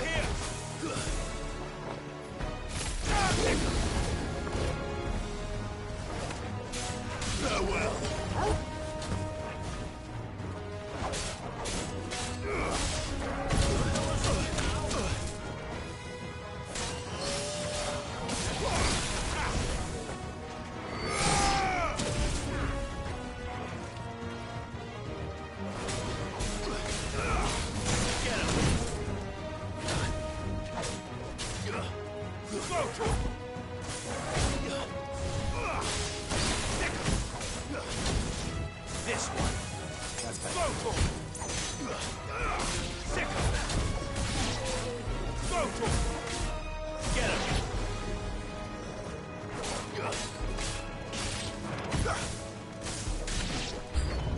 Out of the frying pan. Fuck. That's all ready. But a scratch.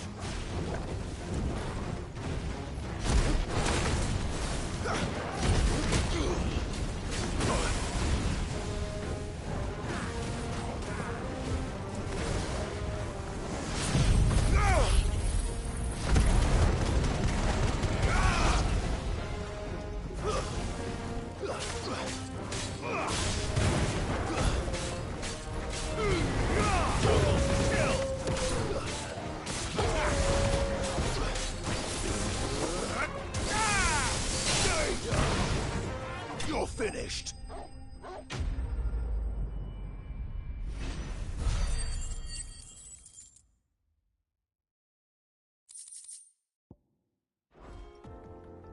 Let's cool things down a bit. Let's hope it's enough to keep the baths from boiling.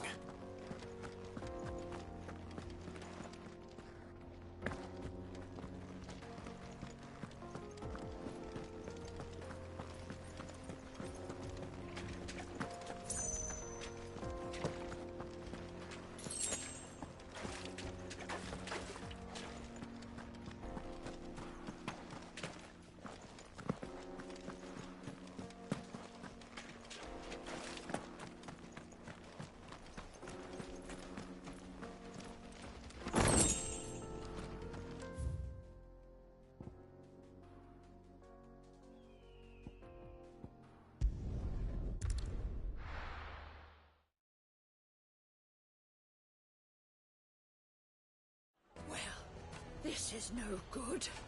I was hoping to get out of the heat for a little while.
Is it true what I'm hearing? The finest Cutting off our fabrics! crystals for themselves? I wasn't sure how much you'd need, but I hope this is enough.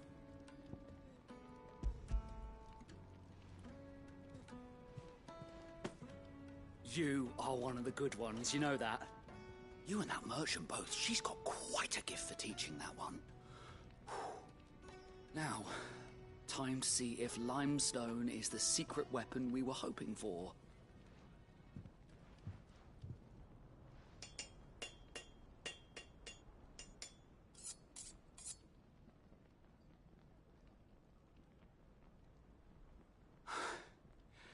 That'll do, I reckon. A knife forged from the very rocks of Dalimil. Her spirit, if you will. It's a fine-looking blade. I only hope Master Lubor agrees. That sounds like my cue. And just as well. I was getting tired of waiting. I'm sorry, Forge Master Lubor. Let's take a look then, shall we?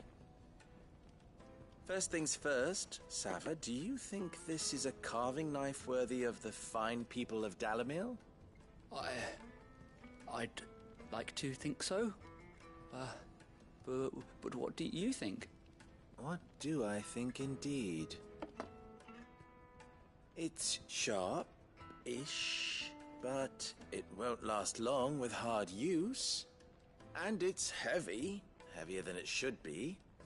You might not think it just to hold it for a moment, but sell that to a cook and you'll never hear the end of it. It looks like someone paid a visit to the terraces. The limestone was a step in the right direction, granted, but one that still leaves you short of the mark. And I was so certain I had it all worked out. I don't know who you found to teach you that little trick, but it certainly shows initiative. Next question. How much do you think I would charge if I'd made this?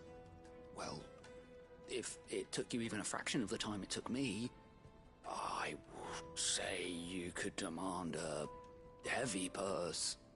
And who would be able to pay that? The butcher? The hunter? The cooks over at the inn? Dalamil is home to humble traders, not wealthy lords and ladies. Rule number 1 in any business, Sava: know your customers. Yes, Forge Master. This is just about passable. But only just. I'd say you're worth keeping around a little longer.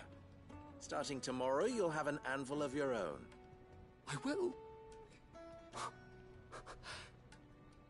Thank you.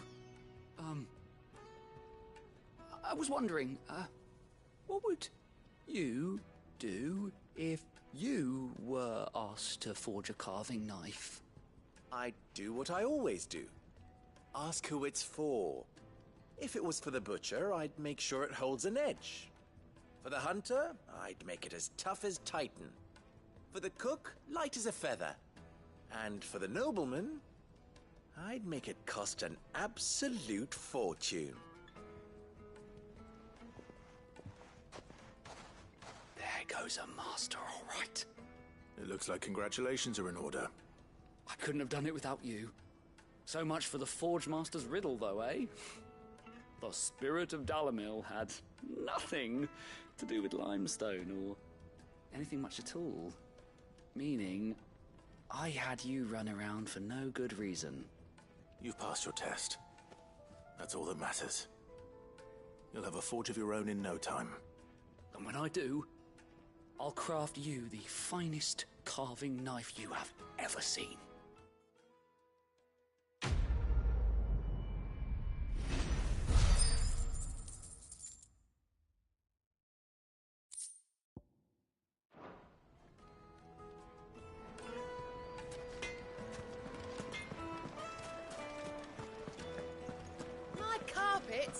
The most fragrant herbs and spices needed to a silken softness. Made from the stoutest. There he is. The man who saved. I was hoping we'd be seeing you again. The baths grow more bearable by the moment. It won't be long now before we are back to business as usual. I'm glad to hear it. Now, tell me this. What did you find at the terraces? What threatened to make me a pauper? Not what I expected, that's for certain.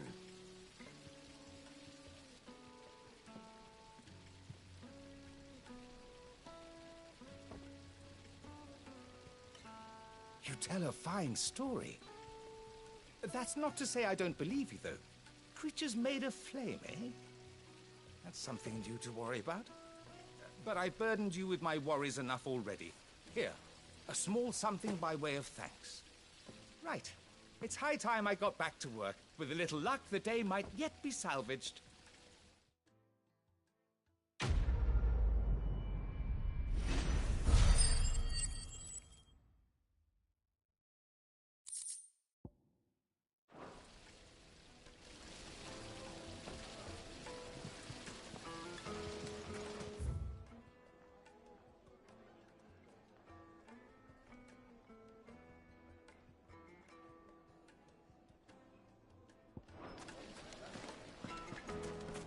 Tea, incense, what candle?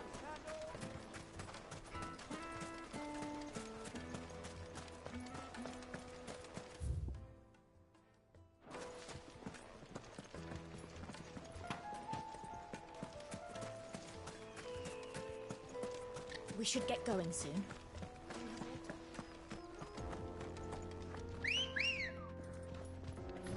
Ready, go? Fly, Ambrosia.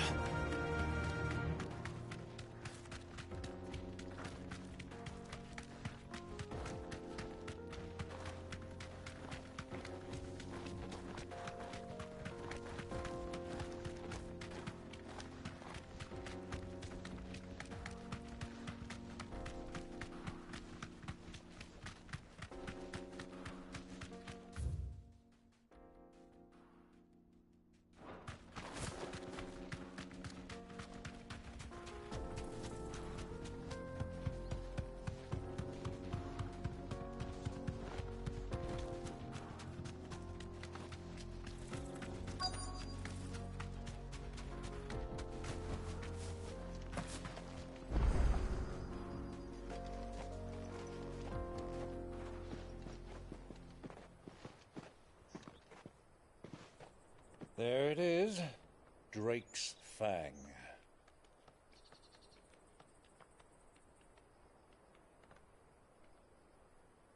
Kupka will be hiding inside.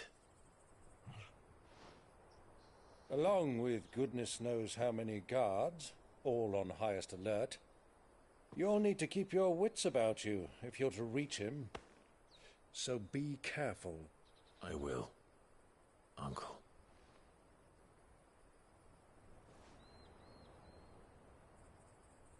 Before you go, Clive, allow me to apologize.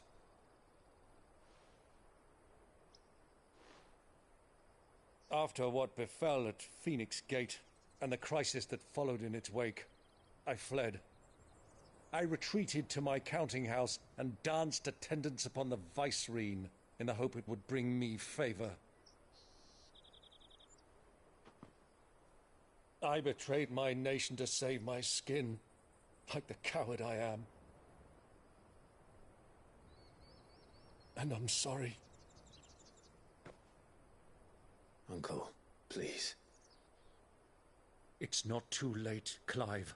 Rosaria is yours by right, and there are those that would help you to take it back.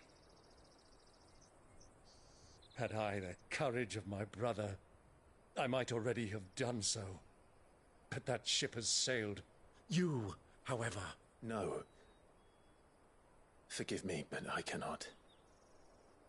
I fight to build a new world now. A better world. Where men can live and die on their own terms.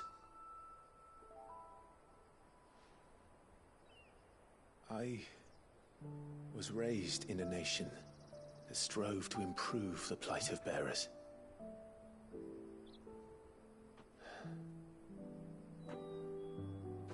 Only later did I realize that spark of freedom did not arise by chance, but was kindled by my father. You would see me follow in his footsteps. And that is exactly what I mean to do. Not by ruling Rosaria, but by extending his ideals to the whole of the twins. Though every soul in the realm may judge my actions heresy,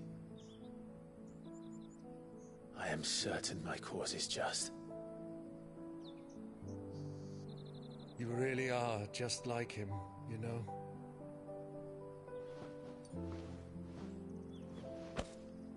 Thank you, Clive, for coming back to me. I am proud to call you nephew.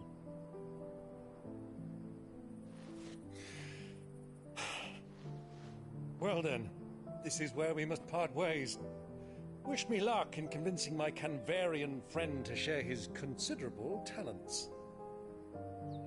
I mean to plunder his coffers and prove myself worthy of a place in your merry band. Till then, my boy. Till then, Go safely, Uncle. And you, nephew. We have much to catch up on, you and I. I shall expect you to regale me with the tales of all your adventures when next we meet. You can regale me too, Torgal.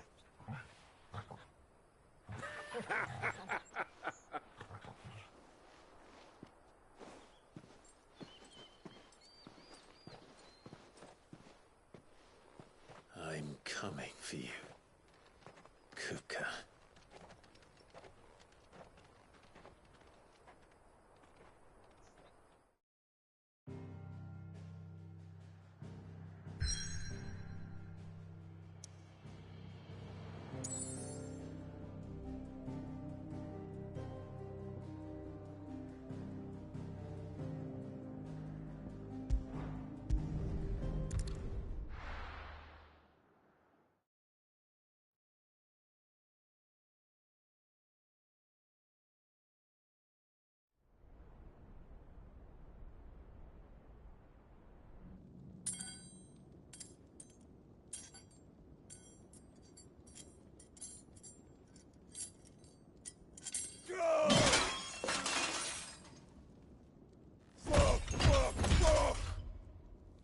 What have they stored?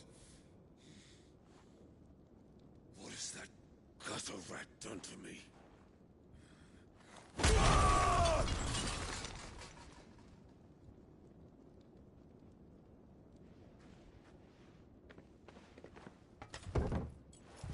Out of my sight, wench! I'll kill you, Rossfield! I'll rip out your heart! I'll tear you limb from limb! Peace, Hugo. The table shan't hurt you any longer.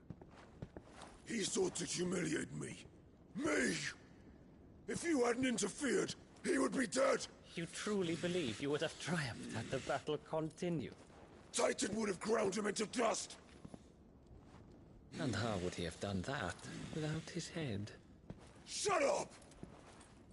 You weren't strong enough, and you call yourself a dominant. Or rather, you did. You mock me, Harbert.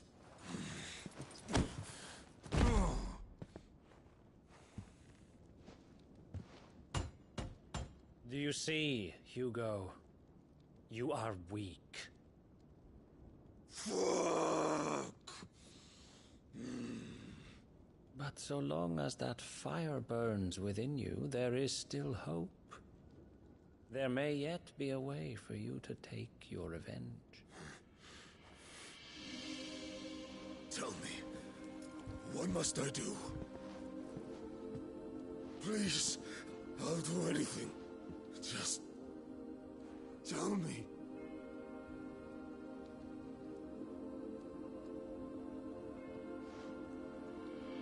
The heart. What of it?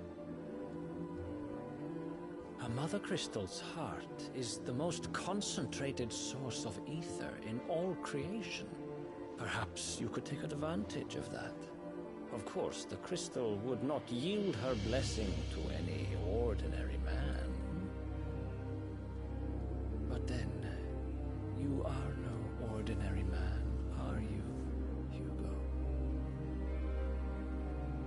Clive Rossfield stole your power, but others have suffered a similar fate, and still managed to find the strength to conjure their icon.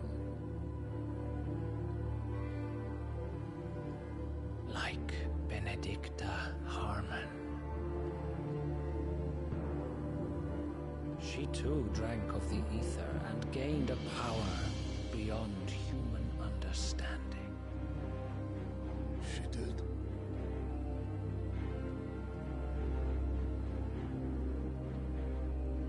Benedicta. Benedict.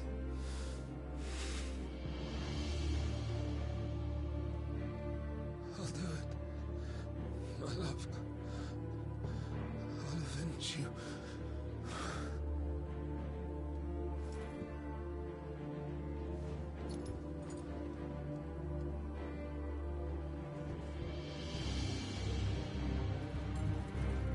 Run along now, Hugo.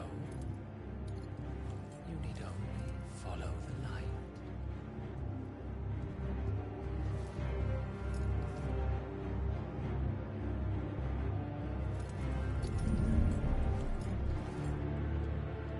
Muthos is here. Very well, it shall be so. You may leave everything to me, Your Majesty.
The royalists bring them from Ash?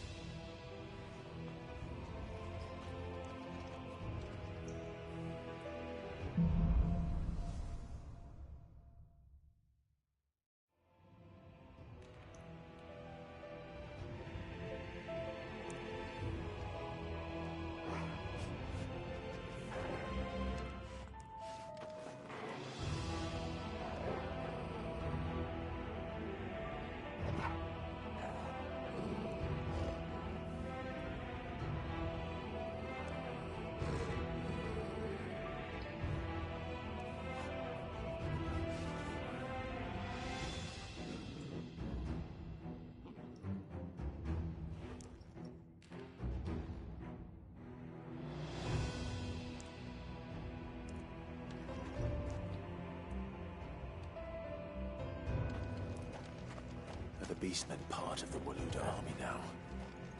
How the hell did that happen?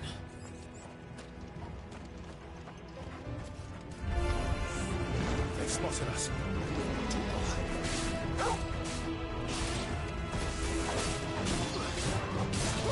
This one.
So much for the men of the Rock.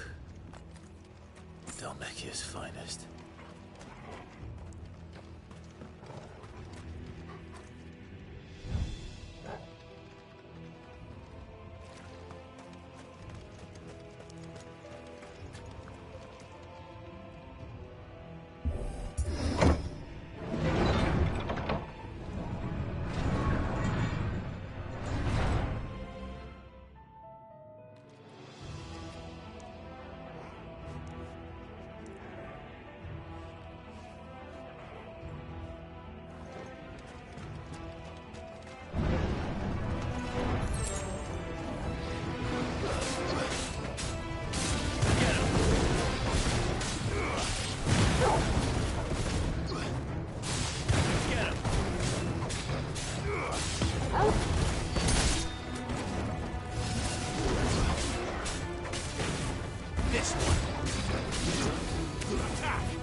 Stairs. This must be the way out.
How did it get in here?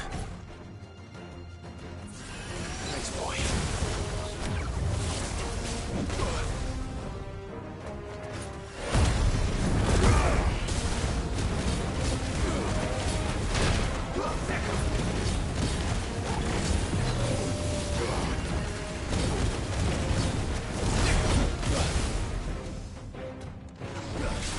To me, boy.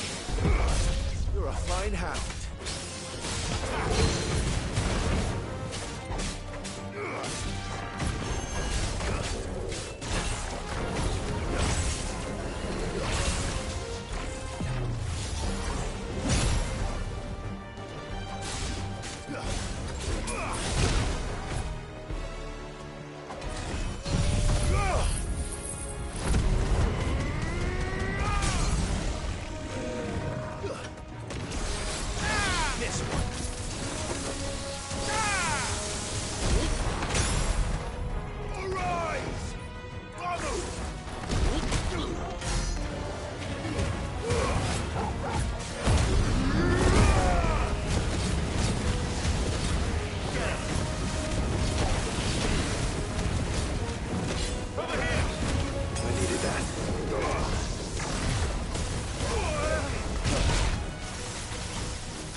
times.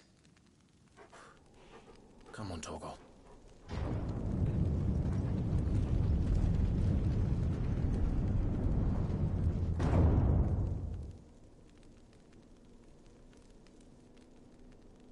Kupka never did do things by halves.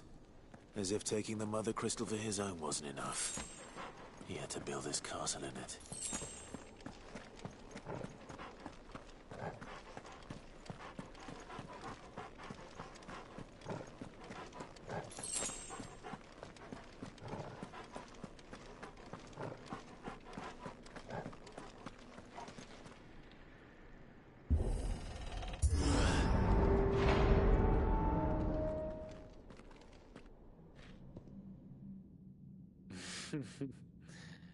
Let the trial begin.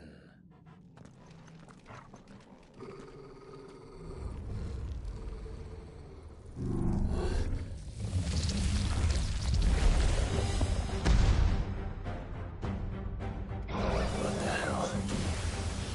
With me, Torgal.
Seems we're expected.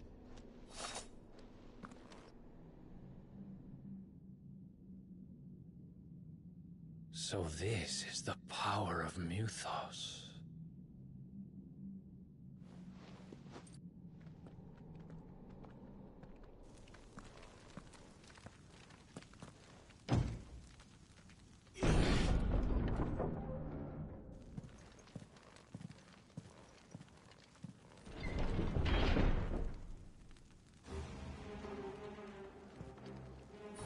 Did the orcs do this too?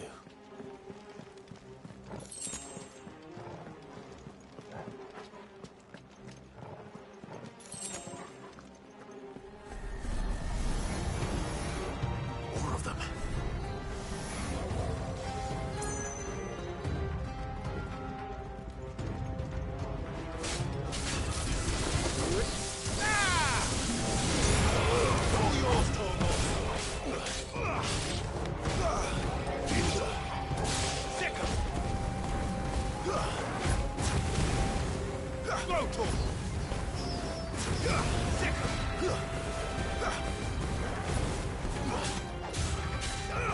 This one.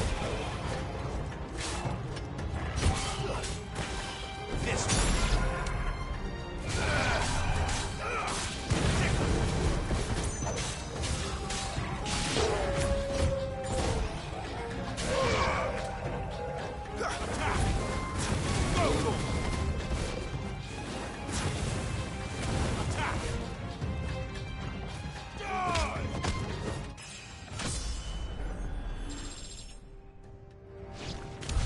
What the hell is going on? Are these things here for me? Or for him?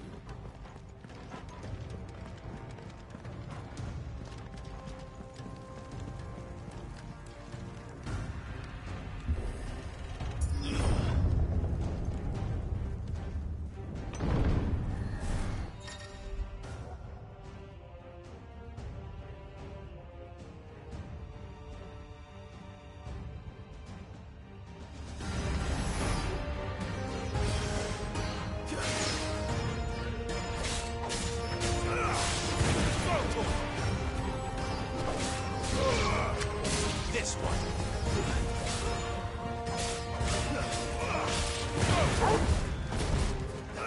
This one. Over here. This one.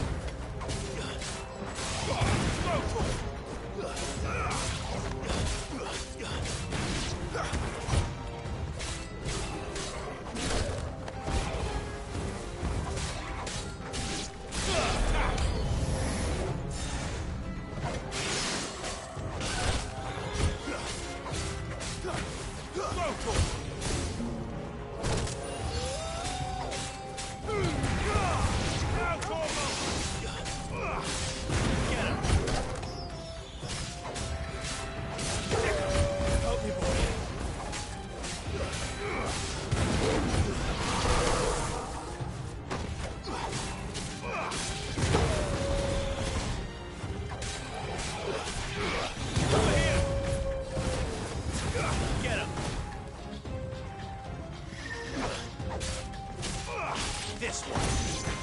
Stay down.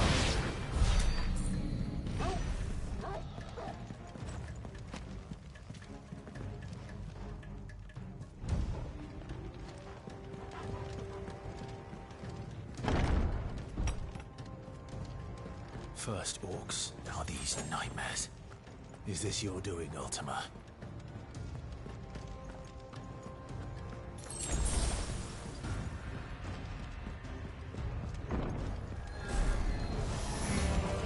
This won't be easy.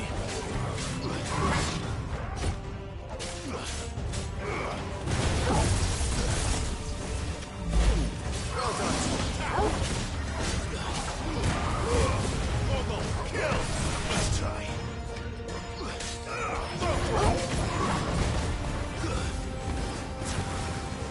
Get him. Sick him.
I needed that.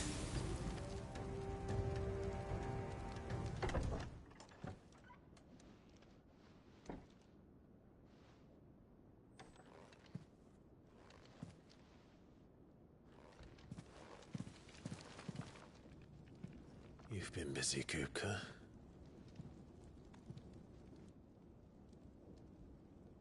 But where did you go?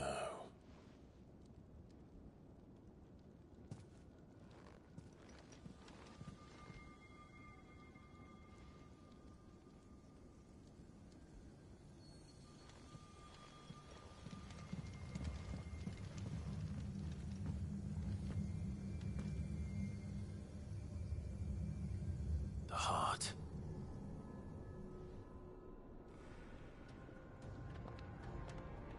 He's in the sanctuary. I can feel it. Come on, Torgal.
Just what I needed.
Better be the last of them.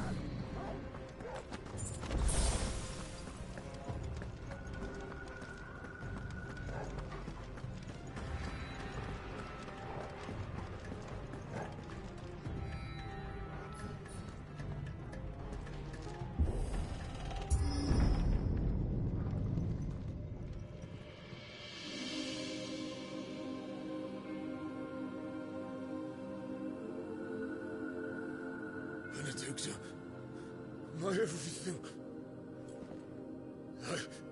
I've missed you so much. Kuka!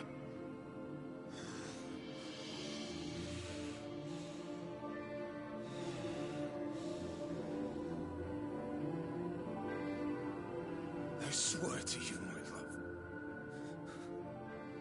we will never be parted again. What's wrong with him?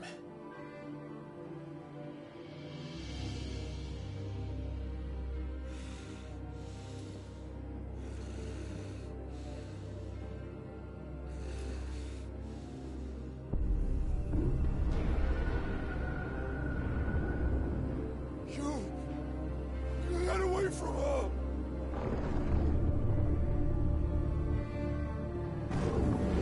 Benedicta!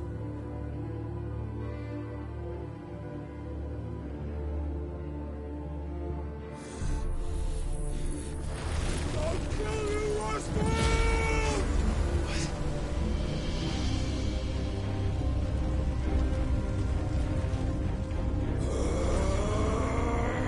Oh shit, he's priming.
But if you can do it, then so could I!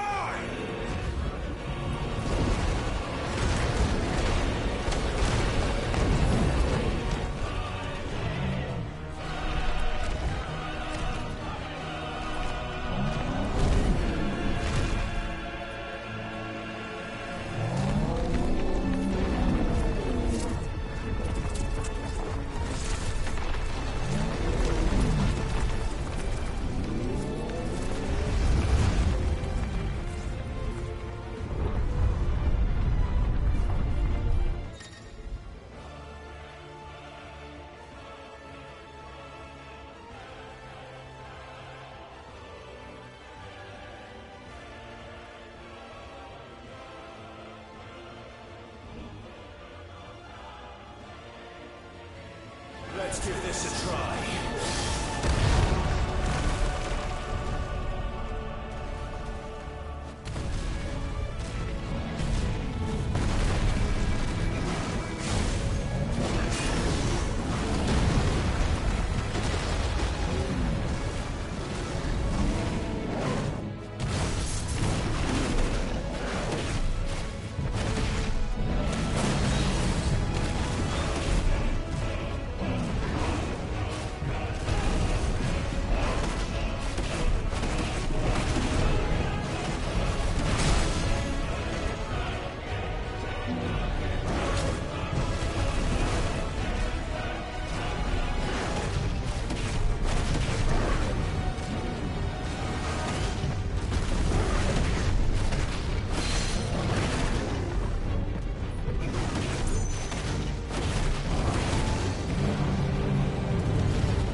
Tommy Cooker!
Ultima.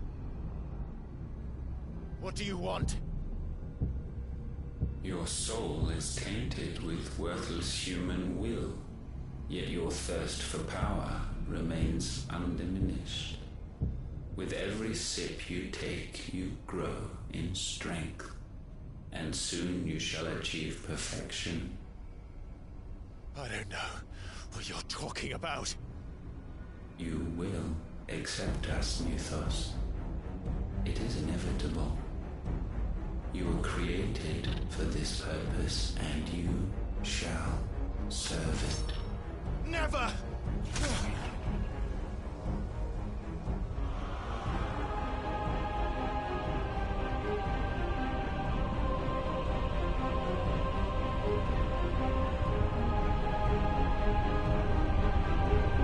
Fight it, Clyde! Don't let him in! Consciousness. We see now. Human will is so insubstantial it cannot exist in isolation. You mitigate its weakness by interweaving it with your consciousness. We believed we had merely to purge you of your will to claim our vessel. It appears we first have to sever every thread of the consciousness that supports it. No matter.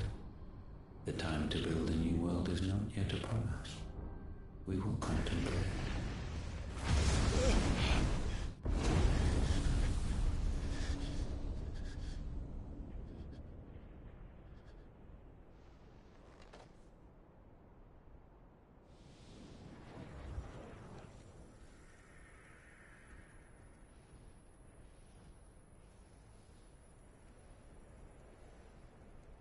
Thank you, Joshua.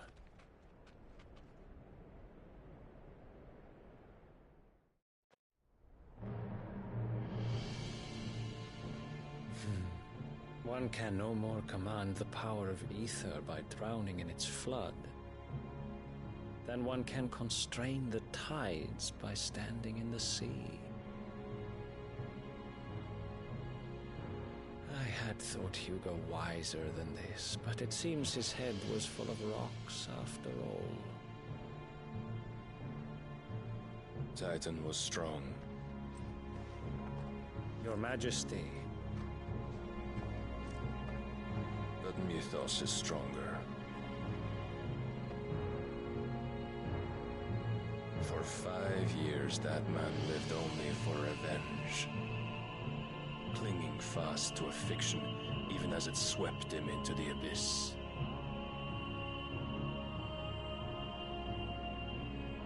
One cannot change one's nature through force of will alone.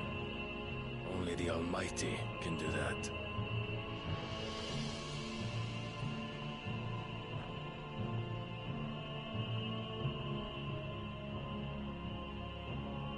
Hugo Kupka, the man who gave his life for a woman's head.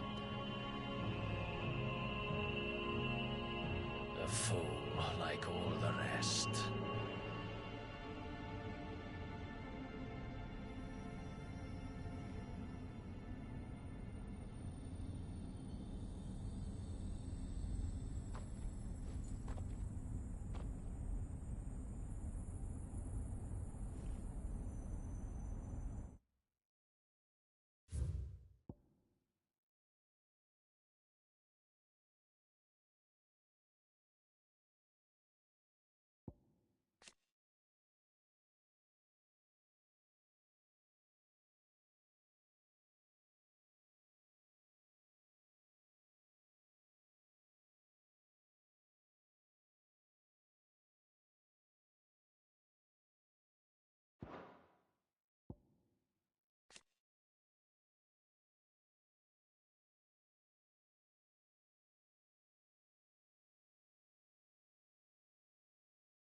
that the death of a mother crystal should be so beautiful.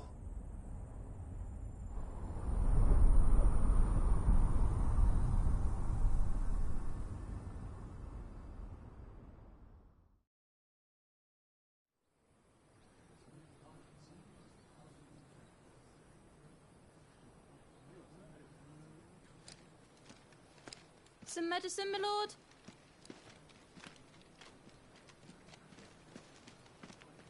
I have salves, potions, anything you need. Stop bothering me, urchin, or you'll feel the back of my hand.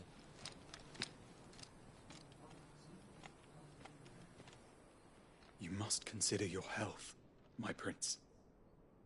If a show of force is needed to keep the Dalmex at bay, you may trust in your dragoons. I beg you to call on Bahamut only as a last resort. His strength comes at too great a cost. The Empire agreed to an armistice with the Republic, and yet the Emperor still plots its ruin. For now, the Dalmex suspect nothing, and as long as I can hold their gaze, war need not be inevitable.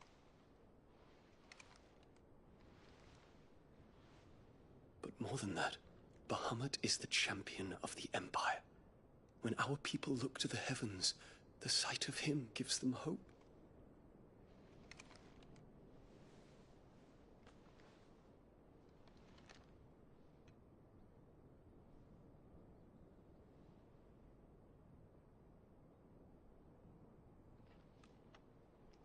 Forgive me, Terence. Would that you were my master. But alas. I will always be your loyal servant.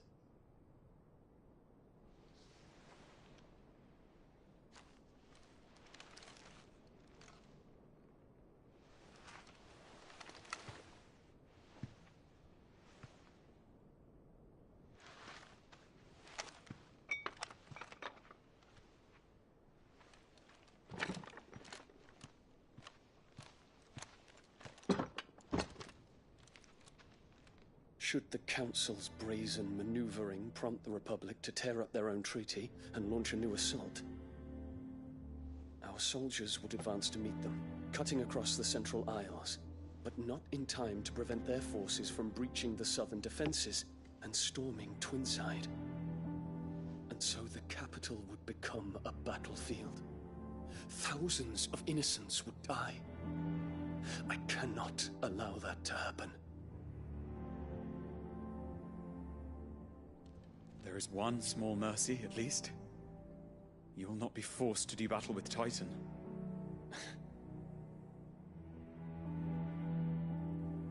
Would that I could avoid doing battle at all. 1,000 pardons, Your Highness. What is it?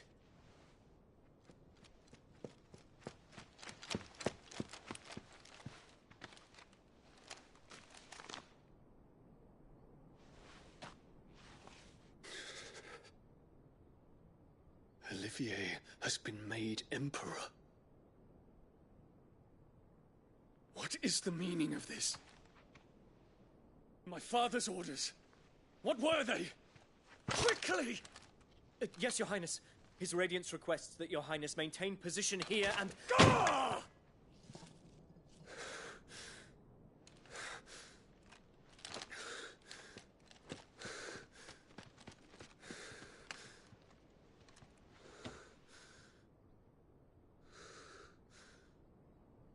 Terence. Yes, my prince. I must go to the palace. I'll ready your steed.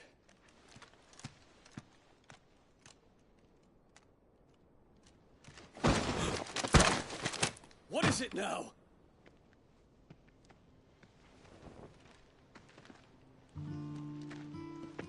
Forgive the intrusion, Your Highness. I know you. At ease. We stand in the presence of the Phoenix.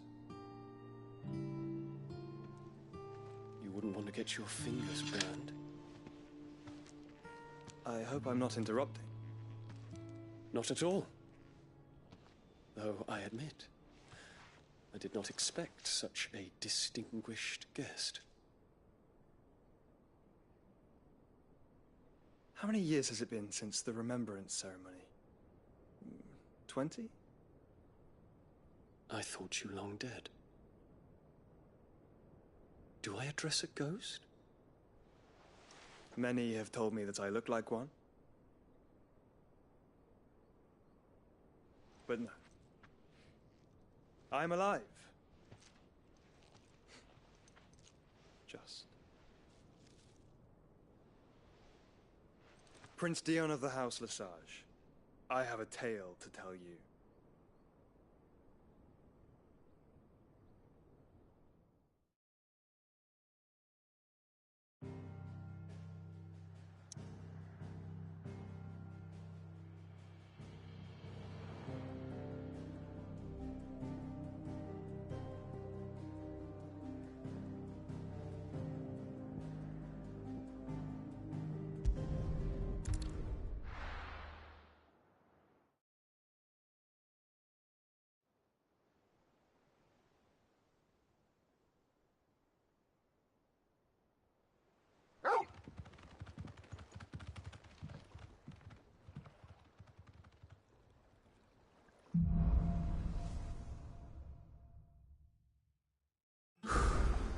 I'd better give Otto the good news.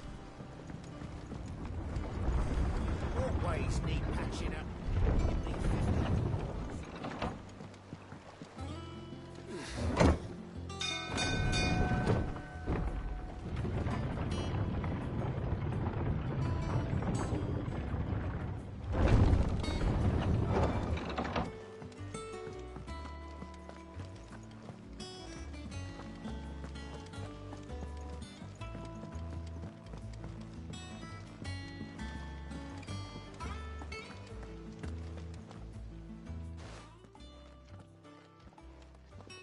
Clive, you're back. I am. And with glad tidings for once. Hugo Kupka is no more. Well, I'll be. All of our comrades who lost their lives back at Sid's place be smiling down at you right now. We had a stolus from Lubor saying Drake's fang had fallen. I expect that was your doing as well, was it? It's a long story. One for the history books, I'll bet. Welcome home, Clive. It's good to be back. You look better. I feel it. Which means I'm coming on your next little adventure. You're not leaving me behind again. Wouldn't dream of it. Otto. Any word on the Royalist movements since I've been away? Shouldn't you be putting your feet up? If you really want to know, go and have a word with Vivian. Thank you. I will.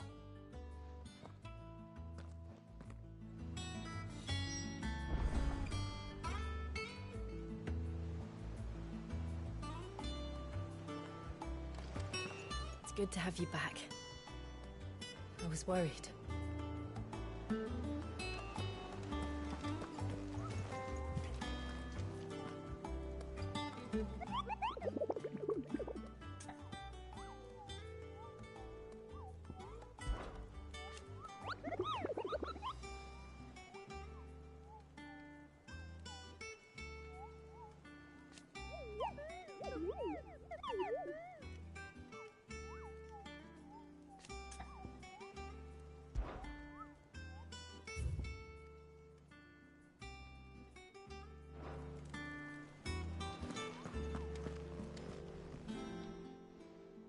How may I help you today, Clive? Kupka?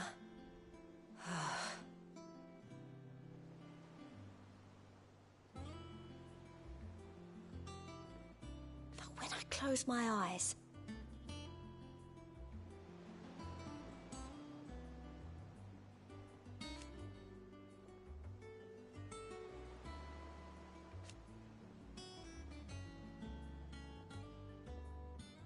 Only I don't know how. I wish you were here.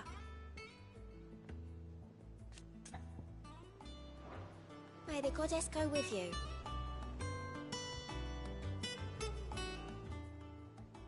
Welcome to the Patron's Whisper. Your benefactors are a generous lot.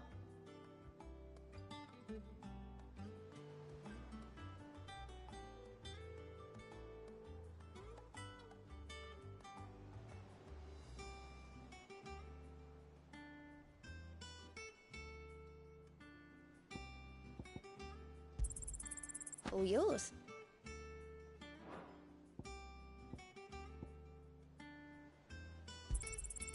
Here you are. You earned this.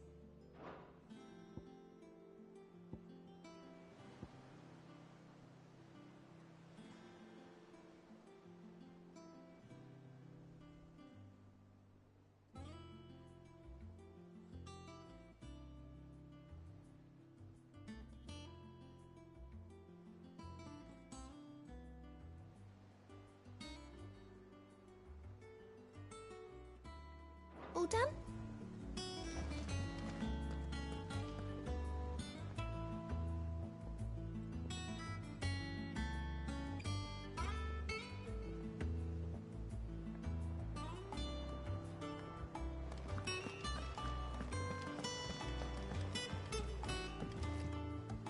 Ah, the conquering hero returns.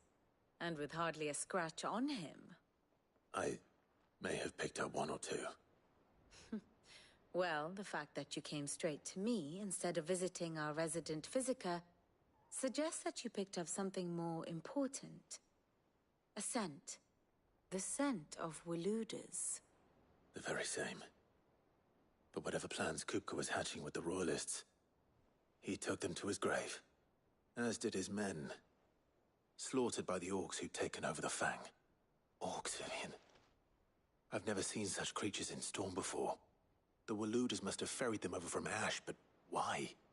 Why work to rescue Kupka only to invade his home, the mother crystal of an allied nation, and let both fall? It makes no sense. Do you know the tale of the blind men and the Adamantus? One can often be led astray by focusing too closely on individual details.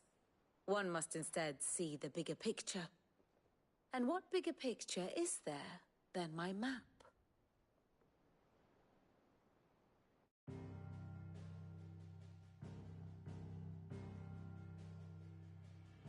The Kingdom of Waloed claims dominion over all of Ash. It is a nation forged by the bloody conquest of Barnabas Tharm, the dominant of Odin. The Canvarian War of Independence in 849. The Battle of the Twin Realms in 865. The Battle of Belinus Tor in 873. Wheresoever his armies fought, Odin was found where the fighting was fiercest. But of late, the warrior king appears to have laid his sword to rest.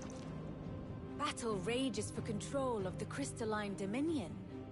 Yet Tharm sends not a single ship in support of his Dhalmekian allies. Meanwhile, the Blight ravages great swathes of Ash.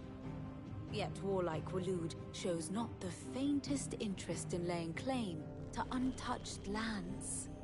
So why go to the trouble of sending an army of orcs into the heart of Drake's Fang, only to make no attempt to claim the Mother Crystal for Waloed? It can hardly be for lack of men. Tharm's armies rival any in the Twins. No. We have not seen the last of the Waluda standard. Odin will ride again. It is but a question of when. And on that day, who will be trampled underfoot?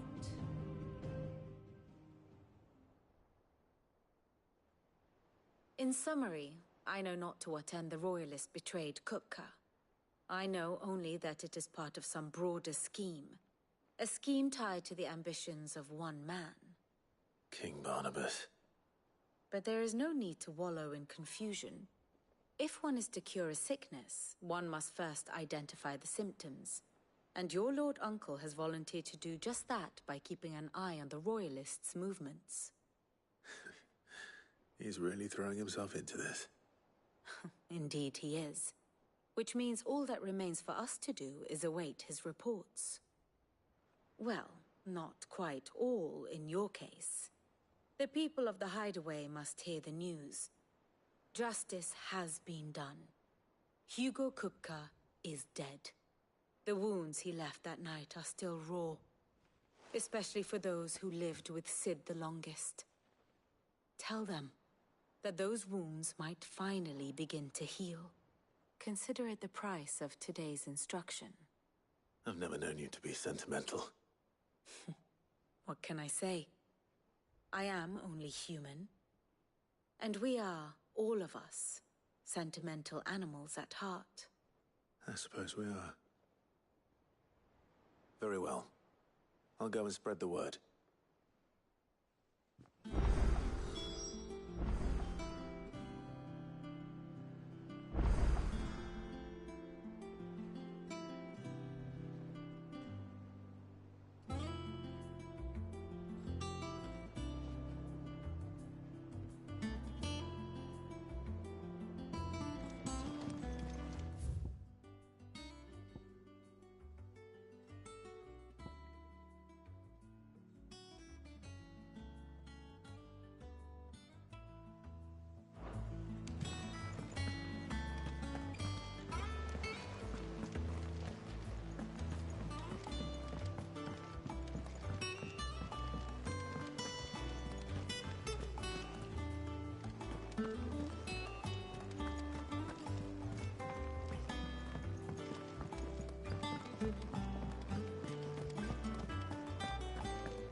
If the state of our coffers is anything to go by.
If the state of our coffers is anything to go by. Well, someone looks pleased with himself. It's true what I'm hearing, then. Nothing escapes you, Lady Karen. It's true. Kuka is dead. No more looking over our shoulders, then. Good. I'm starting to get a crick in my neck. Don't let it go to your head, though.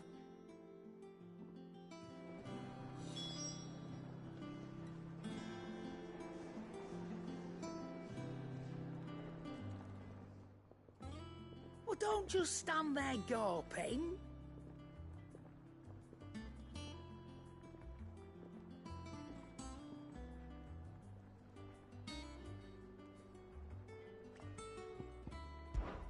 It's a relief.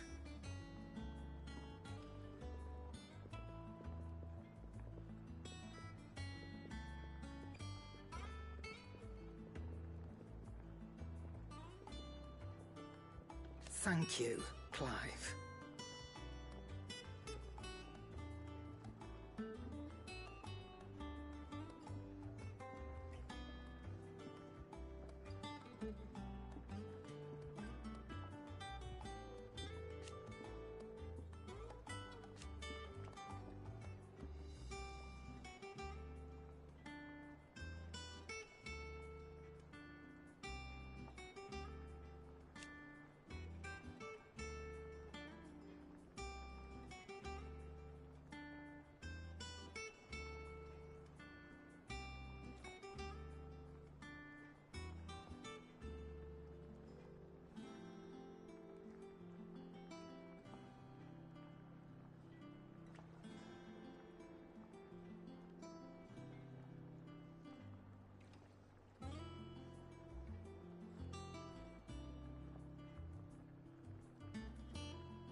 If you're gonna buy something, be quick about it.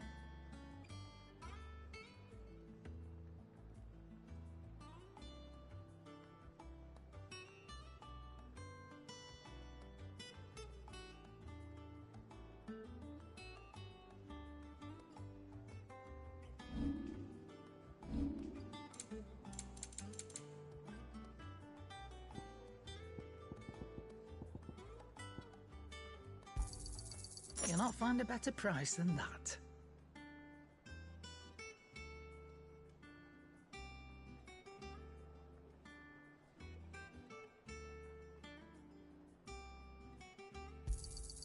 It'd better all be here.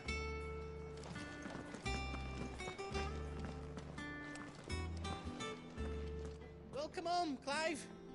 I was hoping you'd be back soon.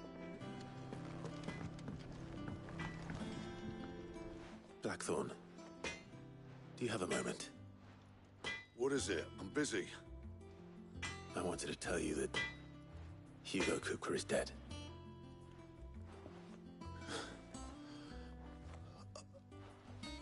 I can't tell you how long I've been waiting to hear those words.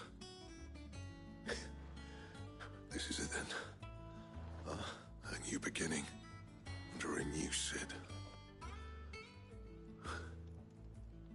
I'll try to live up to the name.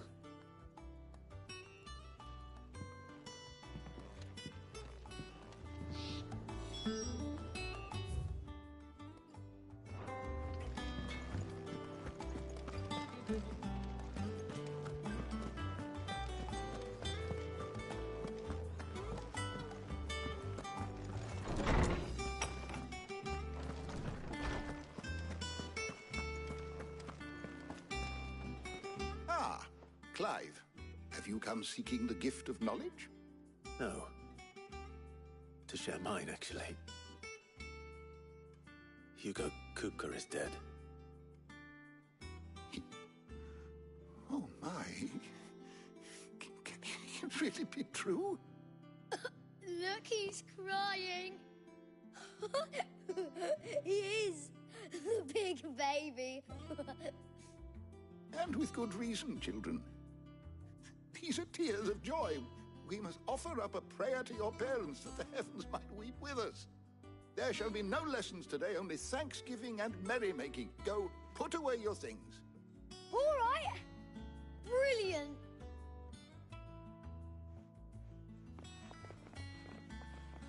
Finally, a new dawn has broken. It has. Thank you, Clive. I cannot wait to share the good news. Hippocrates. After Kupka fell, Ultima came to me. I need to know what he is. Have you learned anything? Alas, no.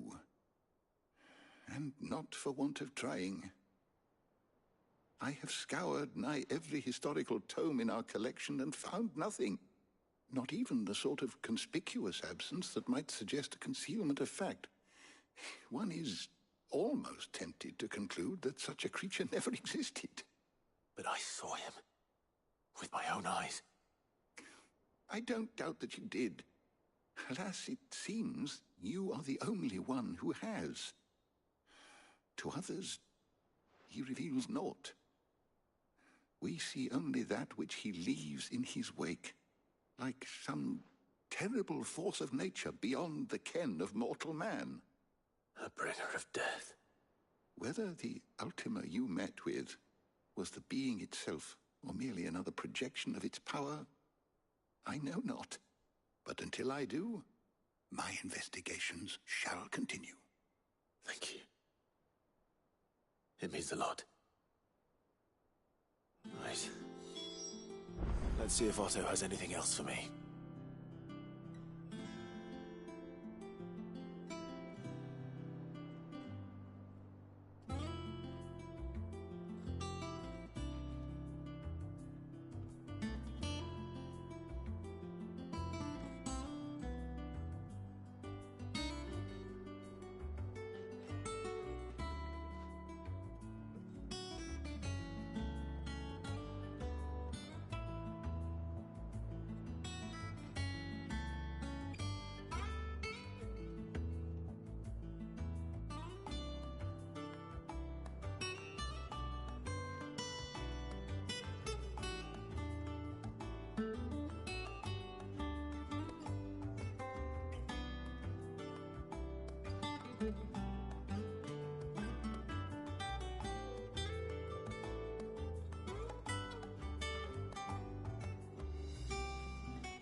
how good it is to see you, Clive.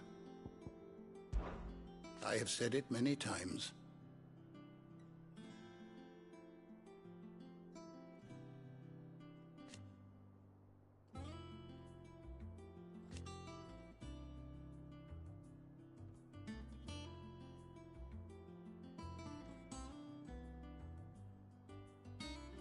His story is ended.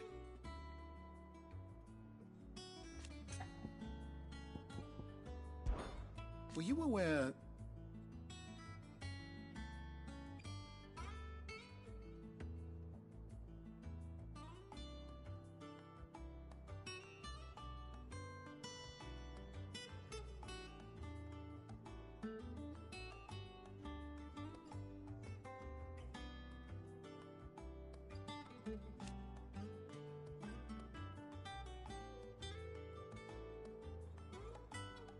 But what of the twins themselves?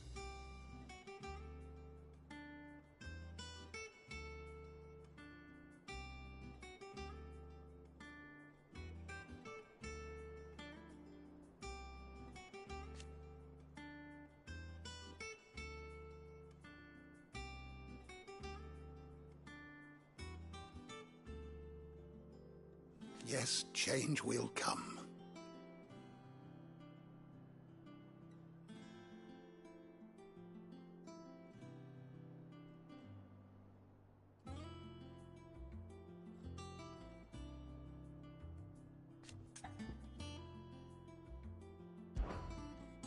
I have a few new notes that might interest you.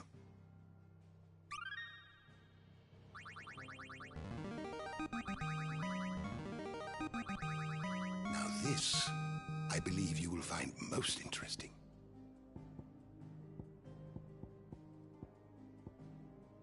What subject shall we consider today?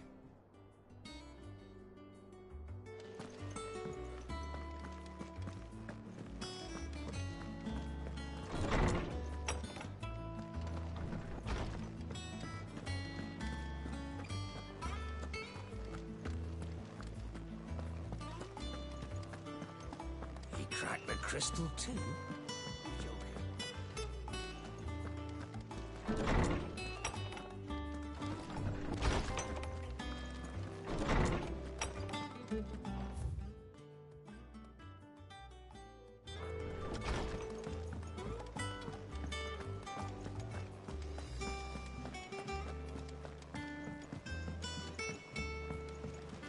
I'm telling you, it's true. I heard it from Otto's own lips.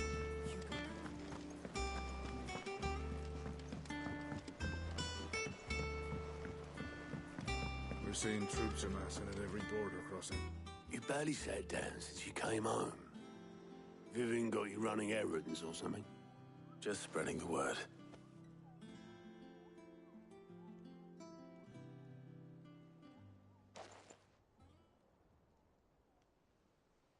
So, the Professor's got a soft side, has she? I'd never have guessed. No. She was right, though. Everyone was glad to hear the news. Ah, but you ain't told everyone. I can think of plenty of friends back at the old hideaway who'd sleep more peacefully for knowing. Not least of all Sid. You should tell him. You're right. I should. And I will. Well, when you do, be sure to take Mid with you. She's been going at it hammer and tong down in that workshop of hers, trying to do her father proud. I can't remember the last time she visited the old sod's grave. Very well. I'll suggest it.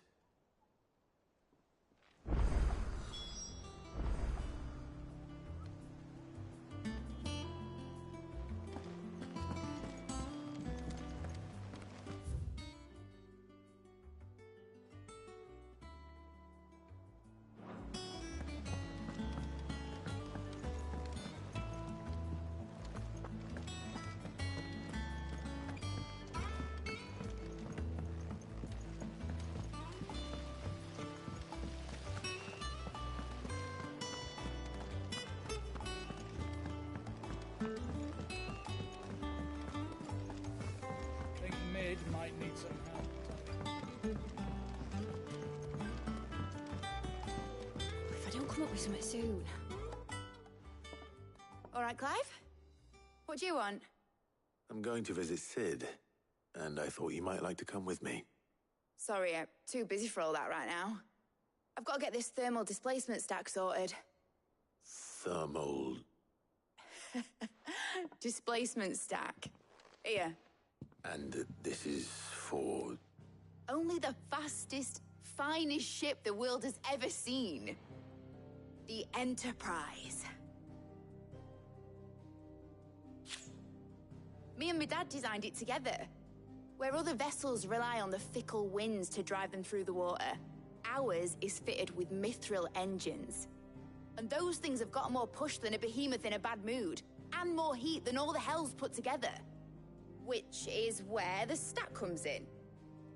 I may have already talked some tight-lipped shipwrights into putting the hull together for me in a little dockyard in Canva. But the stack's a bit more involved, so I'm building it here. Thing is, it's so involved that I'm running behind and it's starting to hold things up over at the shipyard. I'll come and see my dad, though, when I'm done. Whenever that is. Is there anything I can do to help? Good old Clive. I were hoping you'd say that. First things first, I need some parts meching. The stack will be made up of 3 major components. There's the plating, here, that channels hot vapors away from the engine. The helm over the top, that disperses all that heat into the air. And the shielding around the sides. That stops the rest of the ship from going up in flames. A full suit of armor, then. Probably best to take it one piece at a time. Then you'll need to start with the plating. Everything else fits onto it. I've got the designs and the list of materials here. Show these to Blackthorn. He'll know what to do. I can't make head nor tail of them. Luckily, you don't need to.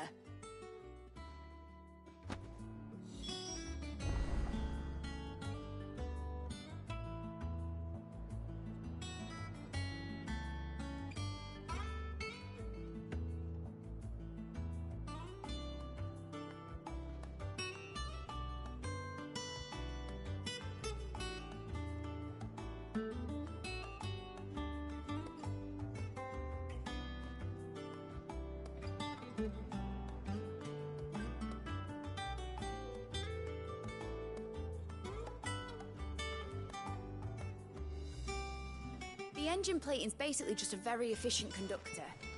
Create a thermal gradient across it and the heat radiates outwards, which...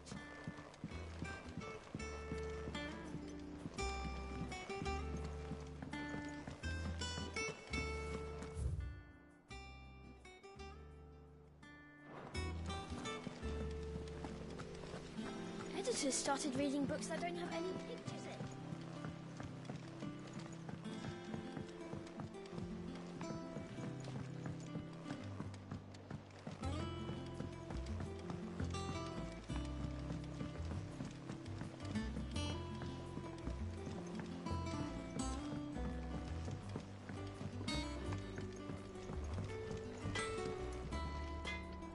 Blackthorn, can I ask a favor? Hell with it. It's for Mid. This my last chance to say I'm otherwise engaged. Spare myself the arseache. Go on then. What is it this time? She said you would know. Here.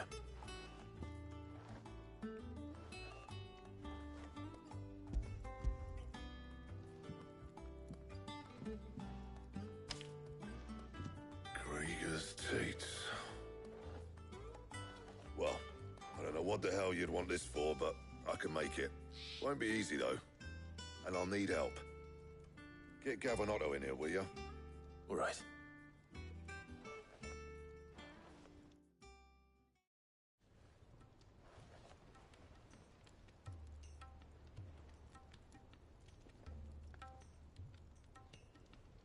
So Mid's roped us all in here again, has she? Typical. Still, if that's what it takes to get her to visit Sid's grave, I'll do what I can. And, what is it we need to do, exactly? Take a look at this. It's this plating that usual sword grade steel won't work. We need something that can get very hot, very fast, and still keep its shape. That means an alloy. Something that won't break or buckle at the temperatures she's talking about. Which is where you lot come in. I need materials, and I've got my work cut out already. You'll have to fetch them. Now, there's a special kind of sand I'm after that you can only find out in the Velcroy. Stardust, they call it. As for the rest of the stuff, my usual supply should have it in stock. It just needs buying and bringing back here. Well, we'll get it done quicker if we split up. One of us should probably give you an hand collecting the sand. And the other can go and get the rest from this supplier. Right then. Well, make your minds up who's going where, we can get this over with.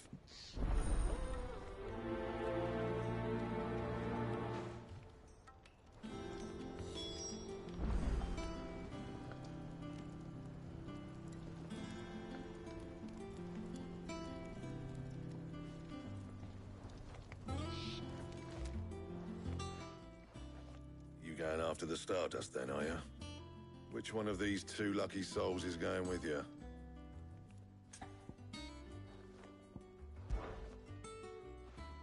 Gav, you're with me. All right then. So, where do we find this Stardust stuff? There's a river that runs through the southern reaches of the Velcroy. It's the black sand that washes up on its banks that you're after. Southern reaches of the Velcroy, eh?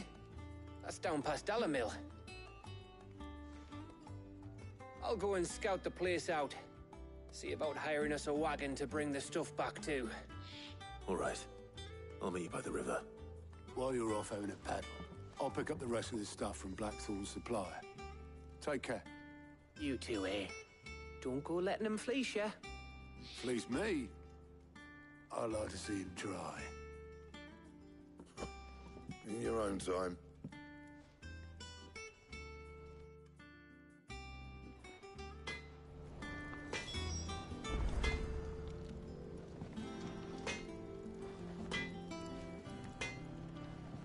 Clive. To a bloody riddance.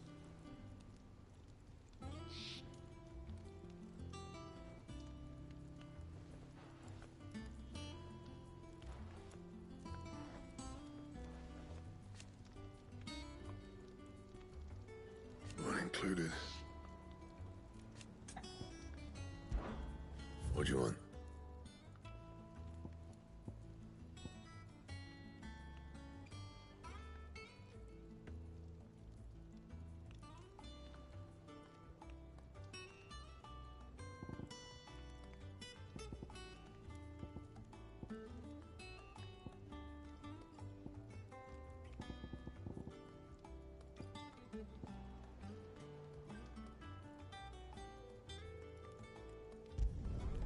Should last you a good while.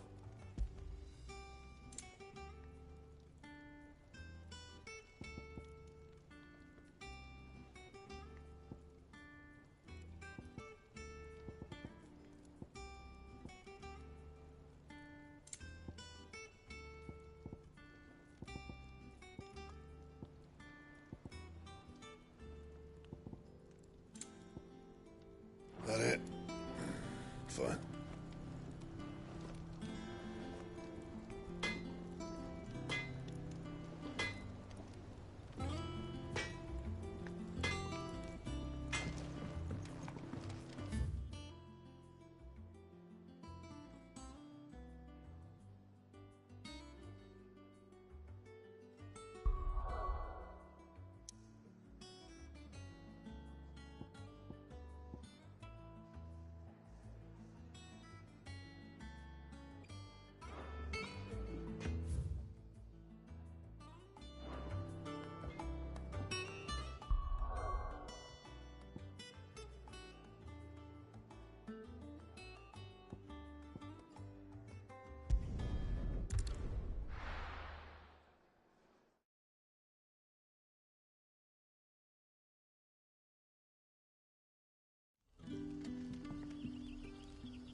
Good day to you.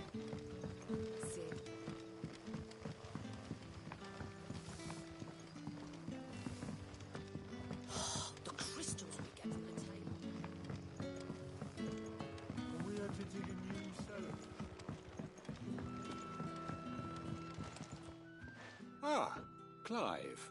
Your timing is exquisite, as always. I have a concern which you may be able to assist me with. Go on. There are whisperings afoot of shadowy figures having been sighted outside the village. Rustlings in the undergrowth, suspicious noises. My people fear that they are being watched. It may be no more than a surfeit of nerves, understandable in the current climate, or it may be the prelude to something altogether more dangerous. Given what I hope you'll forgive me calling your nose for trouble, I wondered if you might investigate.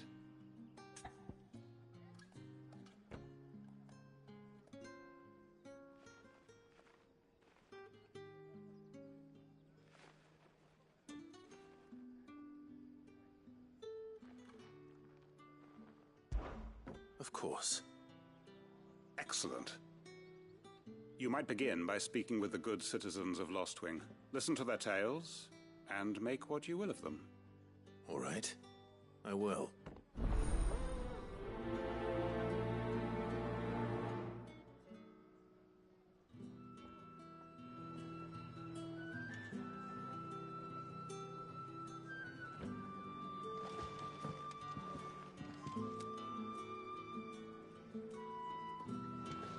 Right.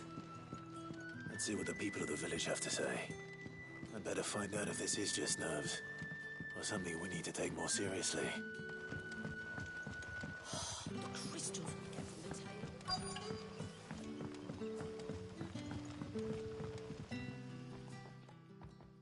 You all right, Sid? Something on your mind?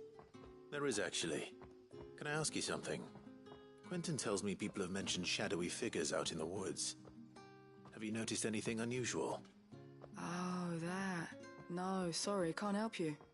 I heard the rumours, mind, from the lads working over at the vineyard, but none of them has seen anything either. All right. Thanks anyway.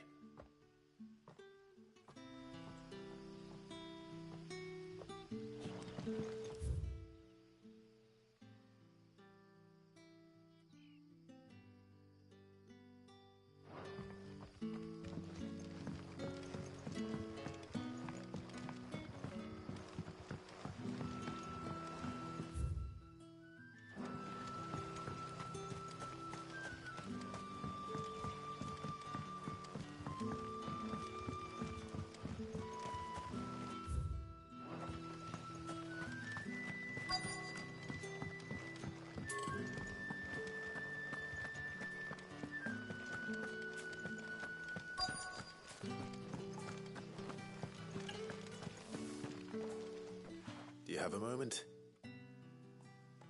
There's talk of suspicious figures in the woods. Have you seen anything out of the ordinary? No, but I've heard something. Sound of scraping metal, like someone sharpening a sword. Where was this? In Lorbert's Pass. Was out foraging for herbs when I heard it, screeching out from between the trees.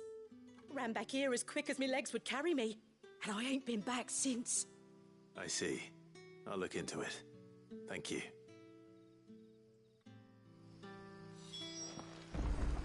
Seems Lorbert's Pass is our best bet then. What do you say? Google, shall we go and investigate?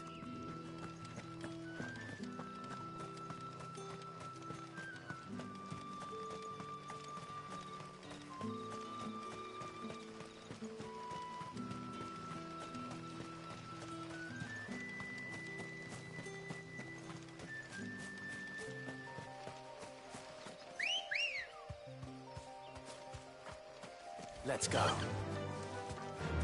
Run like the wind.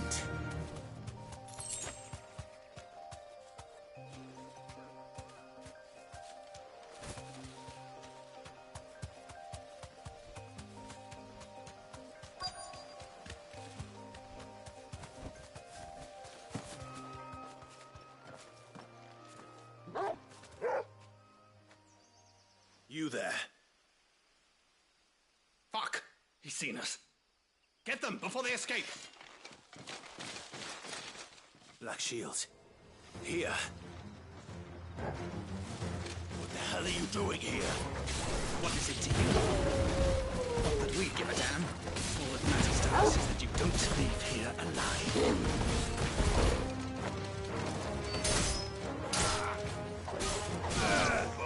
Get him!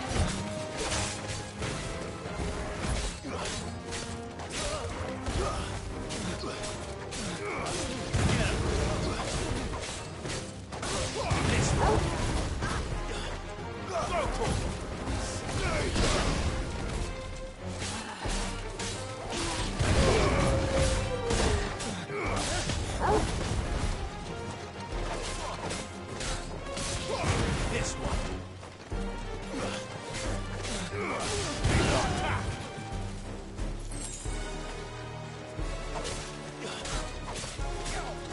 This one.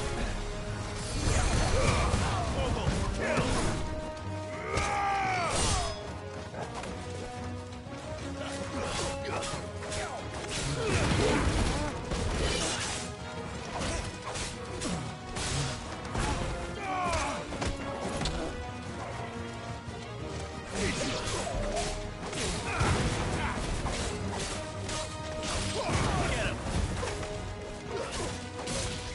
You're finished.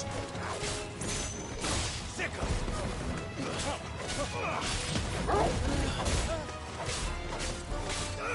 Attack. This one. Sick Get him.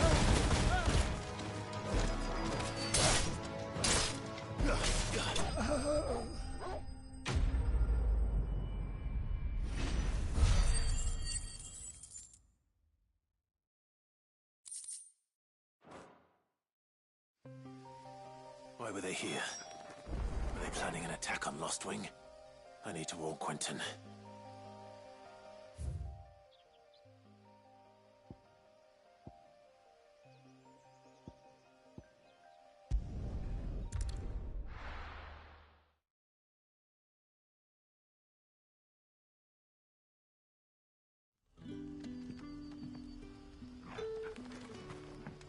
Good day to you.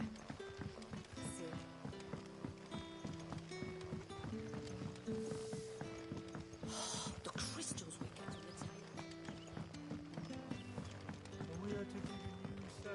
table. Clive, how goes the hunt for our sinister figures? I found some black shields hiding near Lorbert's Pass. They're gone now. Black shields. The Empress's former bloodhounds. Though they serve another master now. One who means to root out and destroy both me and those I care for. And it would appear the pack has finally caught the scent of its prey. Damn it all. I had hoped I would have more time than this. More time to prepare. But if we are cornered, we have no choice but to bite back. And bite back we shall. I'm sorry. You're going to need to explain. Who did the Black Shield serve now? And why would that person want you dead? Because I want him dead. Who? The former Lord Chief Justice of Sanbreque. All that I have built here is for him. I don't understand. Why him? Why Lost Wing? I suppose it is better that you know the truth. I was a member of the judiciary once. So sickened was I by the injustice of this world, I swore to fight it. And fight it I did in my own small way. I saw more than a few corrupt officials condemned to the very cells into which they had thrown blameless innocents. Men to whom the law was but a scourge to turn against the powerless. And throughout, it was the Lord Chief Justice who backed me, who was my one true ally in the quest to see justice done. So what changed? I discovered that he hunted bearers for sport. I was a fool to think he shared my hatred of venality and vice.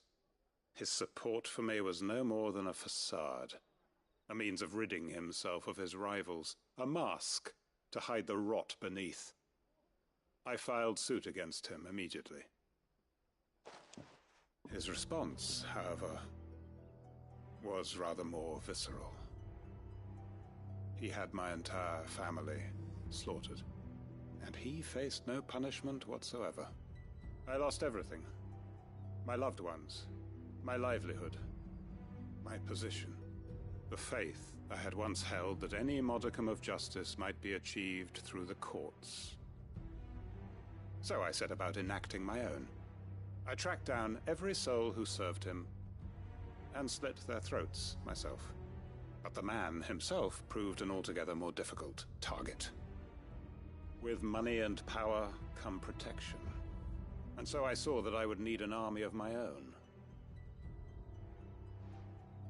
I came here to Lostwing and began recruiting like-minded individuals.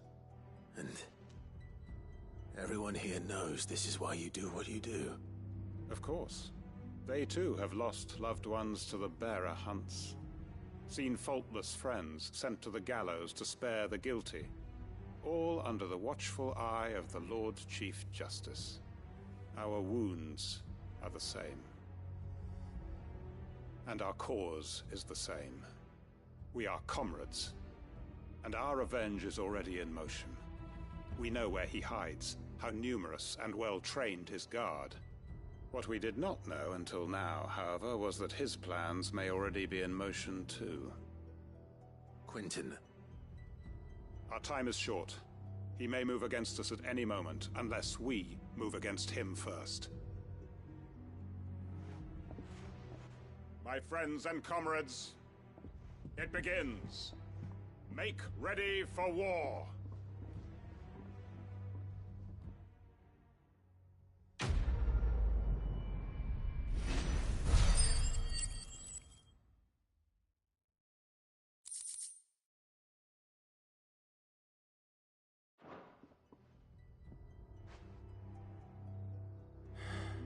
I'm not going to change his mind.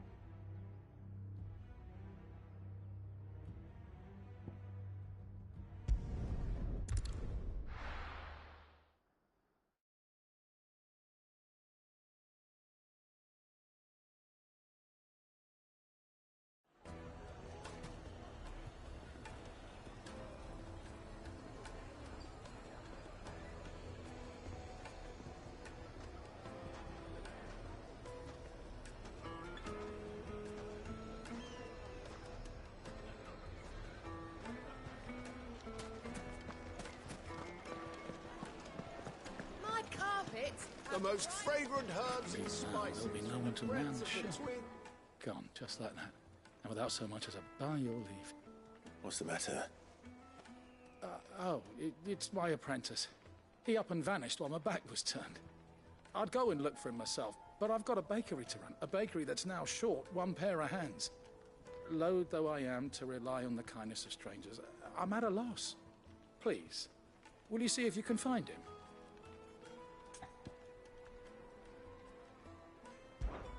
I'll see what I can do.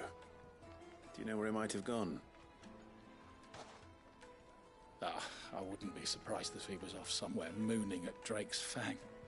He used to work there, you see. Poor fool left his heart in its hollow. All right. Then that's where I'll start.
Ready, go?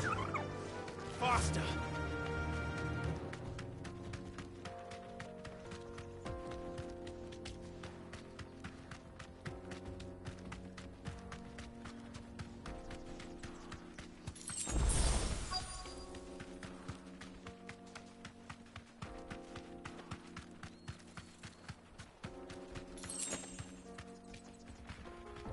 Straight home now.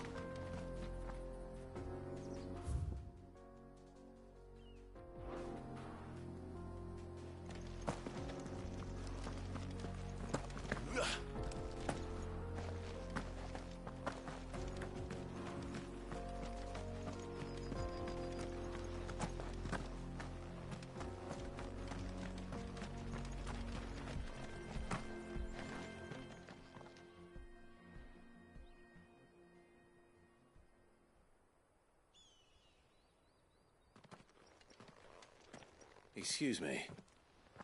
What do you want? The baker sent me to find you. I am a sorry, selfish sod, aren't I? Certainly not a baker. Master must have ruled the day he took me in. Time was the sight of the Fang used to calm my nerves. But now look at her. I take it you missed the Mother Crystal. I hated her, but she was all I knew. Worked her mines for years. And when she shattered, part of me shattered with her. I had to trade my pickaxe for a rolling pin, but I'm no good at baking. Every loaf I touch collapses. My bread's as hollow as I am.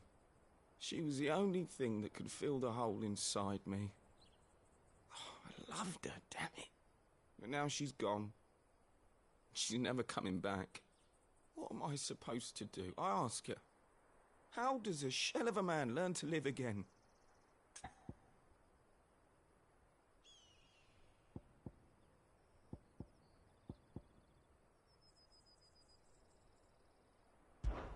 Focus on the job at hand. Think about what you can do right now.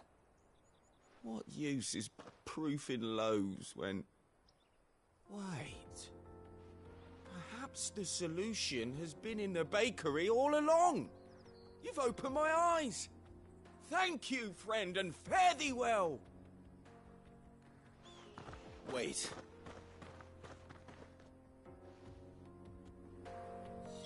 Suppose you won't be needing an escort then.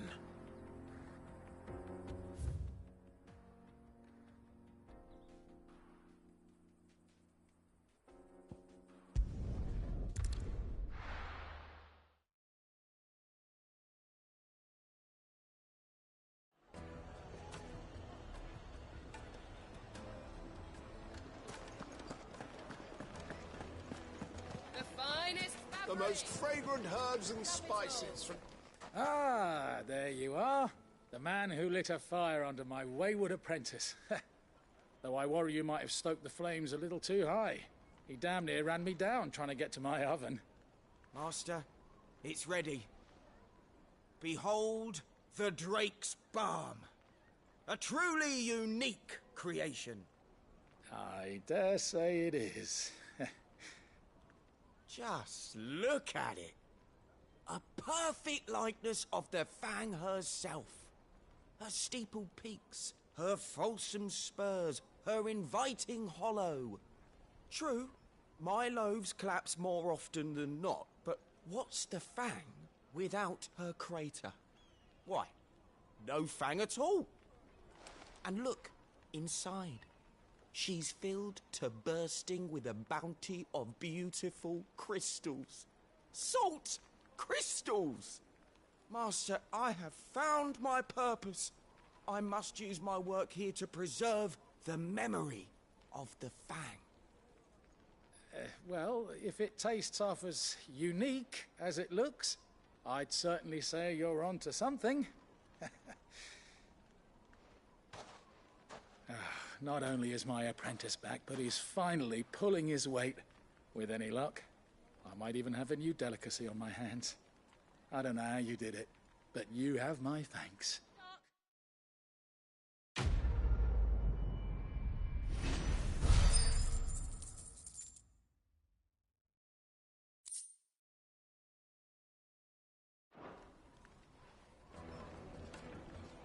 Now, Dusan, I know you're keen, but do you have to use the good salt? Leave some for the rest of us.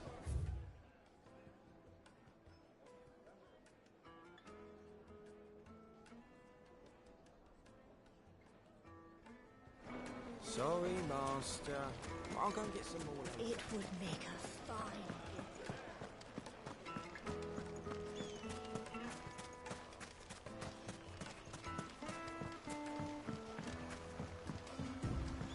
Looks like I found the river. Now where's Gav?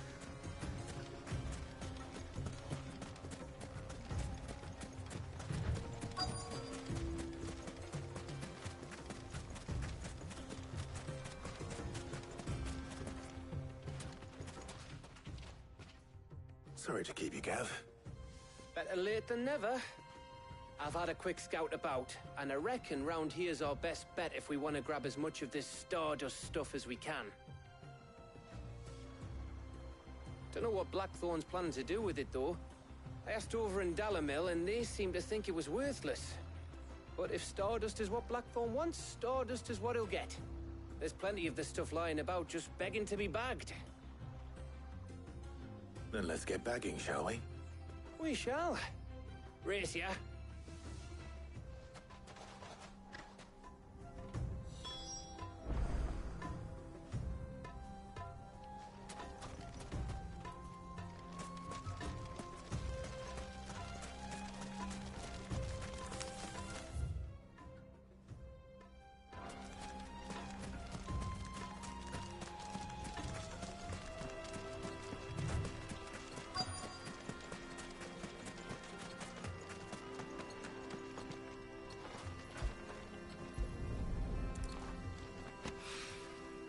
So this is Stardust.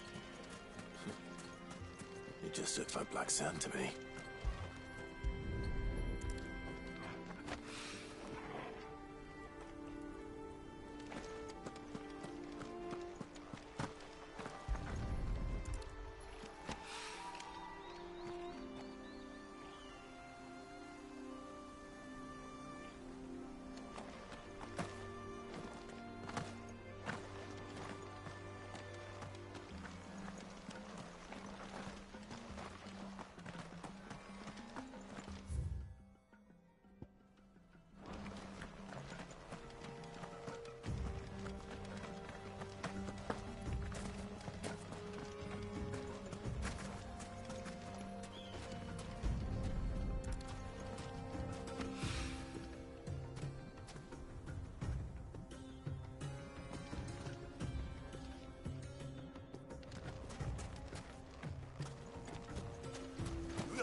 should be enough for now.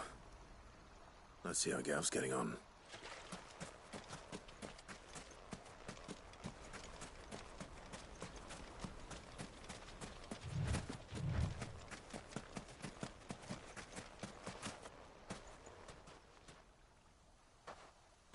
You finished?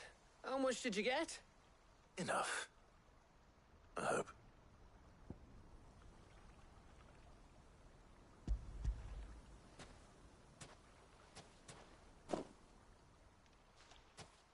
Oh, you win. That might even be enough for old Blackthorn. Hey, before we go, do you mind if we have a chat?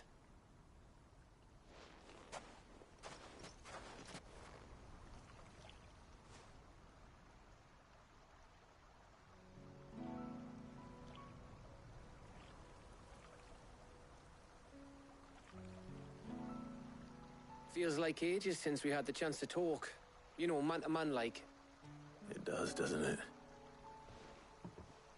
Back when you first took Sid's name, we were talking all the time. Working out what to do in that. There was a lot to work out. And there still is. Those shoulders of yours starting to feel the strain. Hardly ever see you around the hideaway nowadays. Always on some errand or other. You can take a day off, you know. Says the man who spends most of his time behind enemy lines. Only 'cause you keep sending me there. I know I can count on you, Gav. Likewise.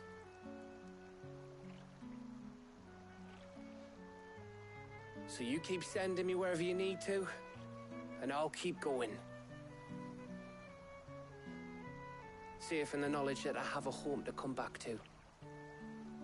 Thanks to you.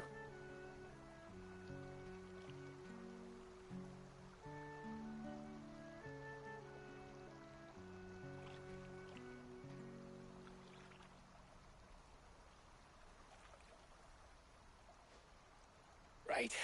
That's enough soppy shite for one day. We'd better get this lot back to Blackthorn before he slings his hammer at someone. You go on ahead.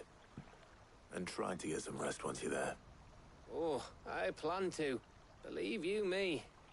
After Blackthorn gets what he needs, of course.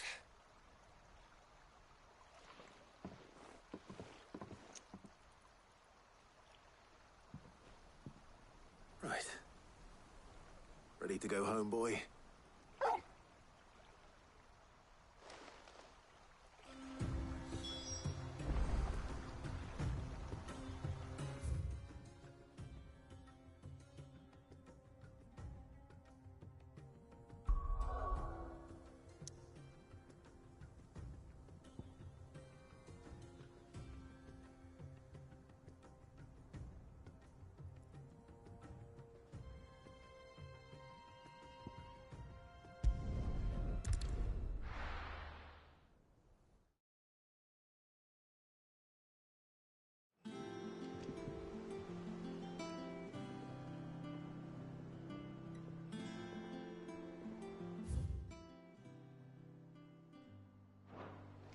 Let's hope this is all Blackthorn needs.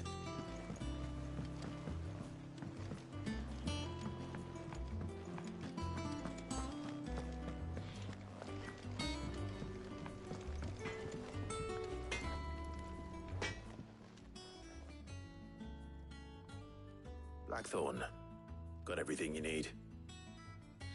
Yeah. Yeah, I do. Cheers for the Stardust. Should be enough to be getting on with.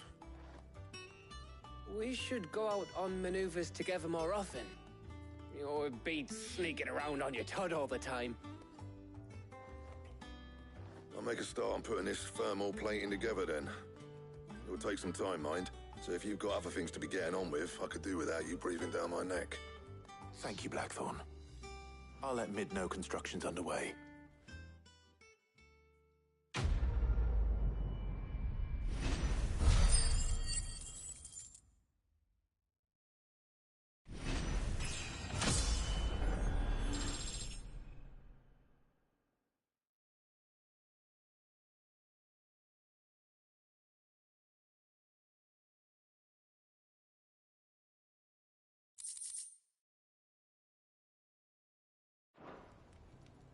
Suppose we'd better be getting back to work too.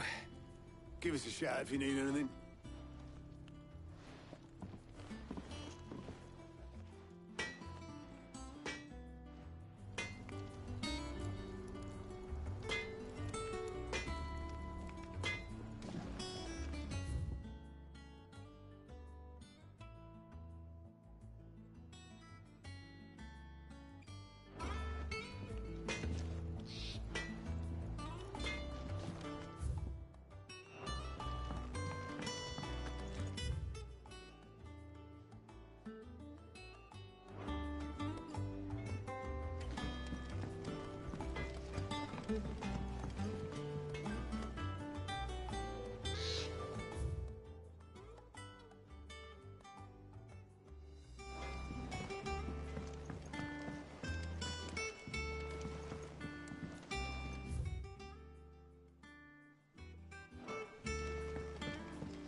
Mid hasn't been a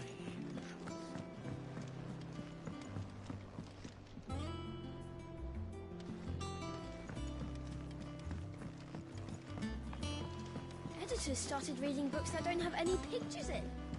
Why would anyone want to do that?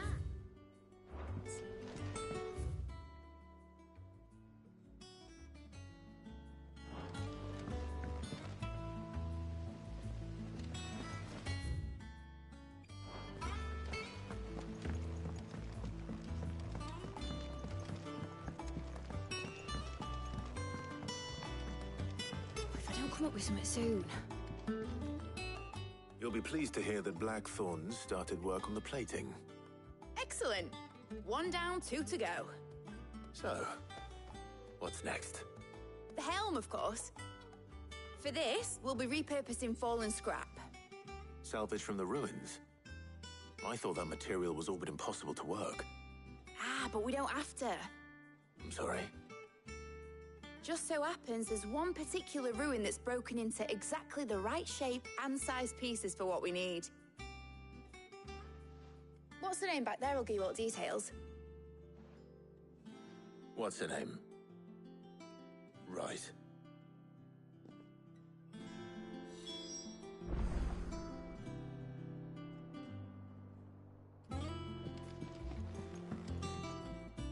Oh, Sid, is this about the helm? Yes. Mid said I should speak with you. I'll show you the plans then. Here you see the mithril engine, in which mithril is burned to generate heat. That heat is then harnessed to produce motive force. Excess heat is dealt with by means of the thermal displacement stack, which disperses it into the surrounding air. Now, were we to rely on thermal plating alone to achieve this effect, the rate of excess heat buildup would far exceed the displacement coefficient of the plating. In other words, the reactor would overheat and eventually explode. This is where the helm comes in. It connects to the plating, you see, and serves as a sort of thermal sink to absorb all that excess energy. Our experiments have shown that fallen ceramics are remarkably thermophilic. They can withstand and absorb levels of heat far above anything we are able to make today. And not only that, they're also waterproof and immune to rust, making them the perfect material for our protective hood. Why, if sea or rainwater were to enter the reactor proper, it would vaporize instantly. The forces produced would tear the ship from stern to... You can stop there. I understand. Mid said we might be able to use parts of a fallen ruin. Where would I find it? Ah, yes. It's in Lorbert's Pass, near Lostwing. The thing is, well, I probably should have arranged to have the pieces we need brought here sooner. You see, a certain unwanted visitor has taken up residence there. It's no longer a matter of just walking in and taking them. It's, going to be considerably more dangerous than that. I see. Then I suppose I'd better deal with this unwanted visitor for you. Would that help? Oh, Very much. Thank you, Sid. I'll gather my team and head there right away. We'll meet you outside the ruins.